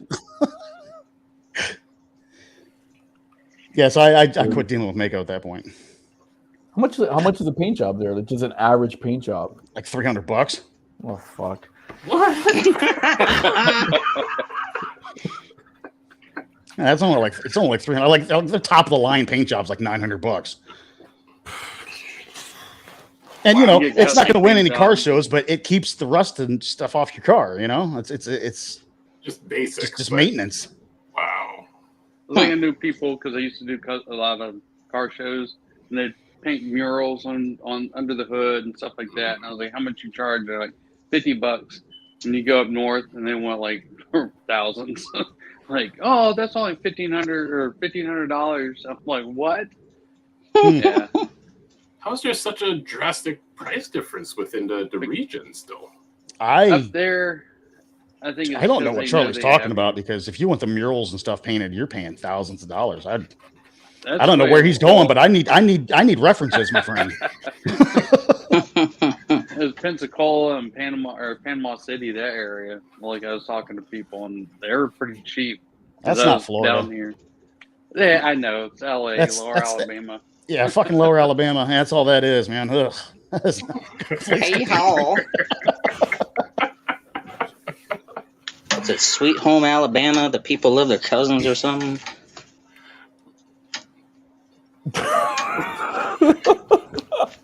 I'm not gonna say anything. I apologize to any of our viewers that are from Alabama, but so I give Patriot Prime crap about being in West Virginia because I grew up mainly in Virginia, so he knows if I tease him about West Virginia, he knows I mean it in kindness. What's Shiba saying? Let's see. Yeah, so we're gonna wrap up soon. So Kobe says on Easter Sunday, me and my mom were on the road, got passed by this Lotus, and around the curve ahead, the Lotus was going really fast past the black SUV, and it lit up like a tree cop, lit up like a Christmas tree, which was a cop. I've got a over on Cruiser's Motorsports channel. I got a video where I'm driving a 97 Lotus Esprit twin turbo. Oh my god, that thing is such a blast. Okay. Yeah. Check out that video. So Toy Warp. I was going to say, sorry. Basically, look out for there's a red Charger cop car sitting in the medium one day. It looked like just a normal Charger, and I was like, "What the heck is it on the side of the road for, or in the medium?" And it was a cop. Oh yeah, they hide themselves really well down here. Down in Sarasota here, we have a Prius cop car, and you don't see nothing. You don't see nothing that would tell you that it's a cop car until the lights come on. Yeah, they're sneaky. Wow, a Prius. Goddamn Prius. Well, I mean, it blends in, you know. Turbocharged. Convertible. At least the cops aren't chasing you down in a family minivan, at least a soccer mom van. That would be really embarrassing then. Yeah, majority of our cop cars here are either Ford Explorers, SUVs, right? And probably the Chevy Tahoes. And then OPP has those, and also the Ford Explorers. And then cars would be either the Chargers or the Ford Taurus, but they call it the F. Yeah, they used to use Tauruses in Virginia, and then if the police retired them from the police department, they would give them to like the high school for their driver ed cars. Yeah.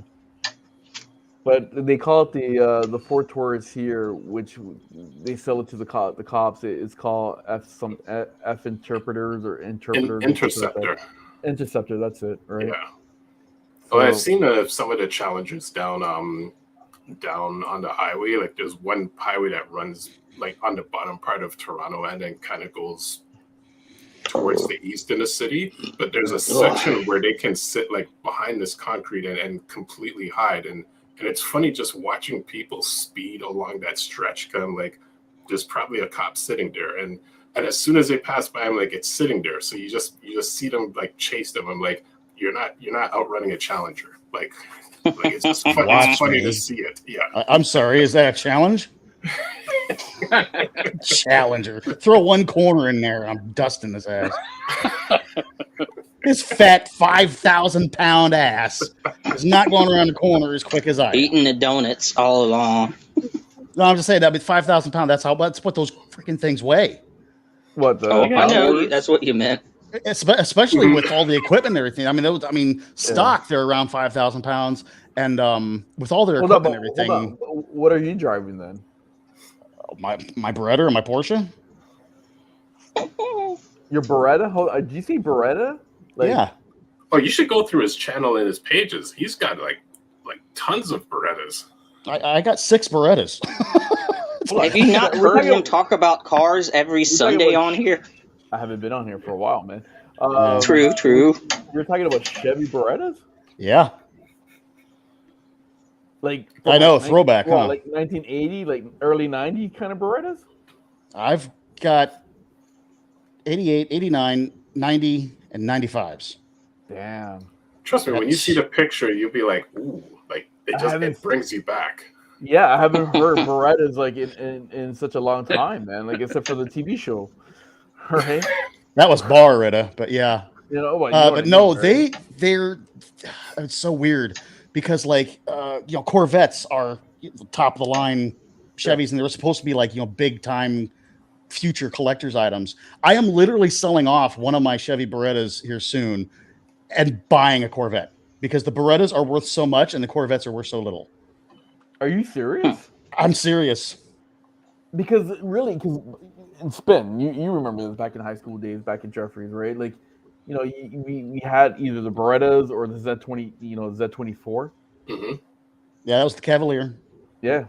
Yeah, right? The Cavalier's the Z24, Beretta's Z26, Camaro's Z28, Lumina was the Z34. Yeah. I used to drive a 2-door Cavalier when I first started driving, driving on my own in college. That was my first race car, was a Cavalier Z24. Oh, there were like hundreds of them. Like anytime you're walking, you just see a Cavalier like every minute. Yes, you're not wrong. Believe it. Those and Ford Escorts, man, they were everywhere. And now they're kind of hard to find. Mm-hmm. Amazing. Beretta, wow. And they're actually worth more than the Corvette. Actually. One of them is, yeah. I think that 2-door Cavalier was a car that I had to lay on my back and get that heating element or AC. Yep. That's the car that I had to do that on. Yep, not any fun. There's a lot. That and then your best bet what's other cars, and then a Cobalt is the other type of car I've worked on a lot. When you're doing a heater core, the best thing to do is just take out the driver's seat and just lay flat on the floor and do it. Yeah, I wish I would have done that in hindsight. Like 20 years. I got to go back to Toy Warp here. Corvette, how much they're going for? C4 Corvettes are pretty damn cheap right now. Yeah, C4 Corvette runs from 84 to 96. Yeah. And unless you're talking about the big bad ZR1, the rest of them are just regular Z51 Corvettes, and they're cheap right now. Okay, what's cheap? You can get a nice one for under 10 grand. You can get a project one that runs for under 5 anymore. And if you want just one for parts, you can pick it up for around $1,000. I bought an 86 Corvette a couple of years ago for $1,000 and it ran. They're just but the last Beretta that went up for sale that was really nice, and all of us in the Beretta community wanted to go after it. Yeah. Sold for $26,000. 26 grand. 26 grand for a Beretta. If that doesn't bake your noodle. Yeah. What about like a 70s Corvette? 70s Corvettes are a little more. Well, actually, if you can find one that's like pristine, they bring a little bit more money than the C4s because that's the previous generation of the C3. The 70s Corvettes, the C3. They bring a little bit more money when they're pristine, but if you want to pick up one that's a project that runs, it's about the same price. So Shiba Kobe says, remember the price tag on Corvette and True Lies? The guy wanted like 17 grand for it. That would be a steal because if I remember correctly, that was a C2, like an early C2 Corvette. So early 60s. Yeah, some of those early 60s Corvettes are $1 million cars anymore. Like the 63 split window. If it's got the provenance behind it, it'll be $1 million car. Okay, so damn. I'm gonna say Autobot Tracks. Which year is he? He's a C3, like a late C3, so he's probably like an 81, 82. Yeah. And then the white Corvette from the A-Team that Faceman had, which that's an 84. Okay. And if anyone ever tells you they have an 83 Corvette, laugh them out of the room because they didn't make Corvettes in 83. Interesting. Now, what about like a Porsche? If I'm looking for like a 1985, 86, 84 Porsche. That really depends on if you're looking for a 911 or a 944. 911. Oh yeah, you're paying. Yeah, and then parts. Like, what am I paying? Like, I don't know. I'm not up on my Porsche prices. I'm a Chevy guy, so I'm up on my Chevy prices. So one of your kidneys in your lungs, and probably still not have enough. Okay, I mean, I don't think they're quite that much, but yeah, 911s are not cheap, no matter. Well, I'm just price matching there, but So what's a good website to use, like, to go on? Let's just say if I want to look at Florida pricing or whatever cases, right? Like, what's a good site to go to? Honestly, it's Facebook Marketplace. No one posts cars anywhere else, it seems, anymore. Not classic used cars. You know what I mean? I mean, Marketplace has just kind of taken over a lot of. It has. Yeah. I used to sell so much stuff because that's part of what I do for a living is selling a lot of the scrap stuff I pick up, and it used to be Craigslist that was the go-to to sell stuff online, and there's nothing on Craigslist anymore. They started charging for their car ads, and Jesus, they killed themselves. I mean, they signed their own death warrant. Well, I mean, what to say? There's still a Craigslist because like everything's on. Everything's on Facebook Marketplace now. Yeah. Right. Yeah, I remember a few years ago, I sold a lot of my old. If I was able to download them digitally on my old PS3, I sold a lot of my old PS1 JRPGs that would go for like hundreds of dollars, loose, not even in a mint in box, never open, go for hundreds of dollars. And I was like, sure, I can still have the games for like $7 to $9, sell it for the physical copy for $200, $300, $100, $200, $300. Sure, I'll do that. That's a bad thing about going from Craigslist to Facebook is when you're looking for vintage toys on Craigslist, it used to be you could find deals, but on Facebook Marketplace, all the dealers are just snapping this stuff up. Just that quick.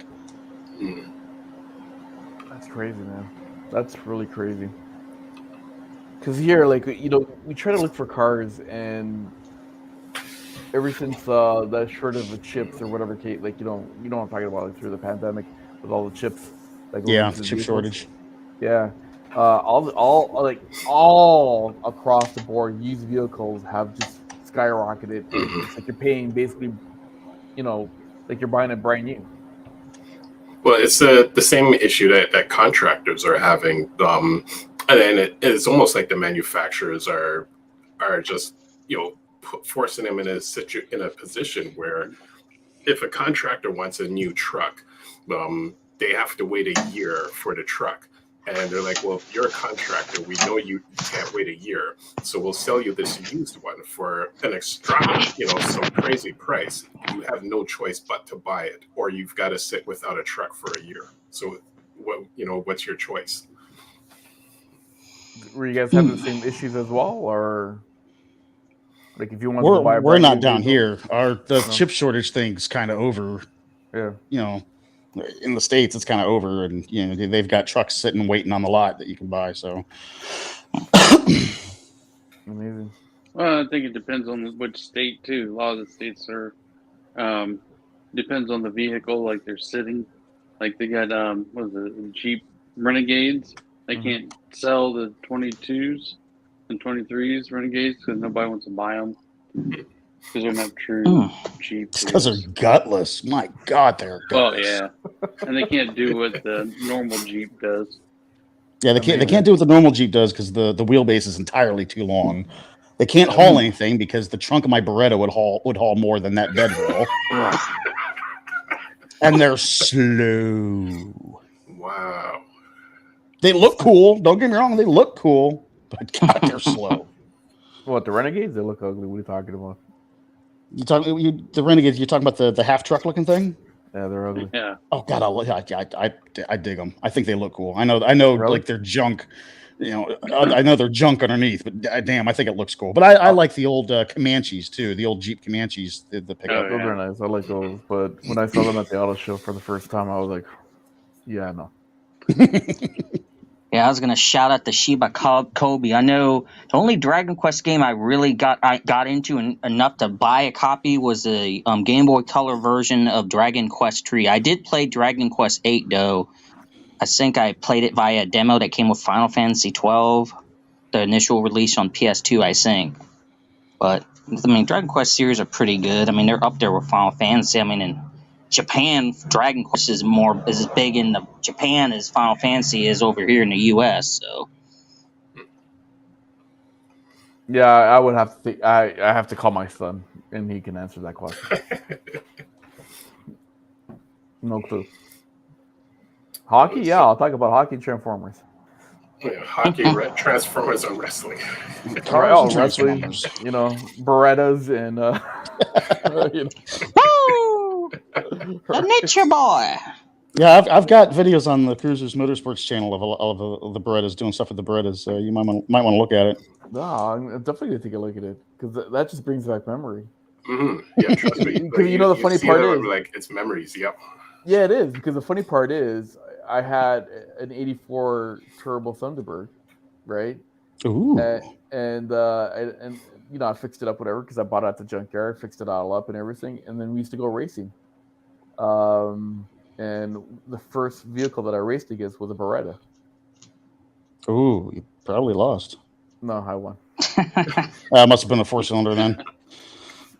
Hey, Shiba Kobe, did you ever play Chrono Trigger since that had art by Akira Toriyama as well? I'm gonna get off here, guys. All right, Charlie. Hopefully next Sunday. All right, Charlie. Take care, buddy. All right, you guys have a good night. Yeah, you too.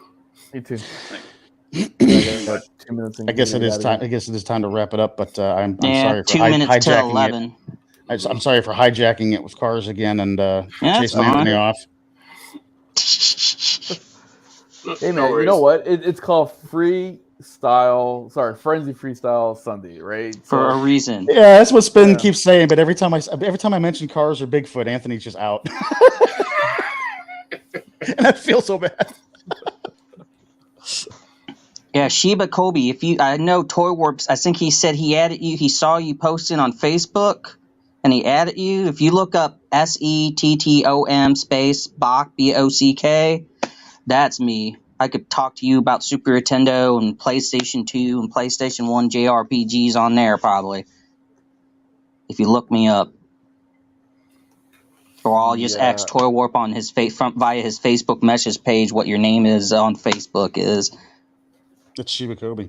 Oh, okay. Literally how she spells it on YouTube? All right. Cool. And I'll have to look it up later. You know, before we sign off here, because I was got to go soon, I'm surprised nobody noticed or made a comment of my handle. I didn't pay attention to what it is this week. Why you keep changing it? I'm surprised no one made a comment about mine. Well, actually, someone did make a comment about mine. That's my theory. I think Scourge is Michael's Bay Optimus Prime. He's Murder Prime, huh? And that's how they're going to tie the two universes together because he's from the future. Well, In that case, I mean, if we get to see it this or Friday, the future, other multi universe, whatever you want to call it, that whole multiverse. Yeah. We'll find out. We'll find out within a week. Yep. All right, gentlemen. I think it's time to get out of here. But before you guys go, to all our viewers, if you want to continue to follow us, make sure you hit the subscribe button, hit the notification button, leave comments to help us with the algorithm, alba, whatever you want to call it. You know, who cares? Just hit it. Do all the likes and subscribes. Right, that's what the kids are saying today, right? Like, subscribe, hit it, like it, spin it. You're right. Say it more pathetic, like perspective, and it's like, please give me your likes and subscribes. It actually does push your stuff through the algorithm. Absolutely, yeah. Oh, I know. So yeah, that is not for anybody watching that thinks that is just not an urban myth. That is just to feed egos of YouTubers. Absolutely not. It gets the videos higher up in the algorithm, gets it in front of more eyes. Yeah, it does. Yeah, my friend Ragebox that does video game streaming and Let's Plays. I mean, he swears up and down by people liking the stream if they're watching, if they're watching it, share it on Facebook if any of their friends might see it via there and so forth. Please help us out. We need help. Yeah, we're a bunch of old geezers really in our life, really in our youth. Okay, Sheba Kobe, I just got you at it. We're not old. It's a state of mind. Okay, Mikey. I only turned 40 on Friday. I wasn't too worried about, like I was telling Spin before the show started, I can't feel too bad about being 40 because I was eating fried pickles and fried fish tacos for my birthday meal. So I'm eating fried fish on my 40th birthday. I must feel pretty healthy to feel like I can do that still. Well, I will tell you this. You're halfway there. And we ended off. Don't remind me. All right, Steven, hang out for a minute. I don't want to talk to you. All right. To all I want to everyone, thank you for coming by once again.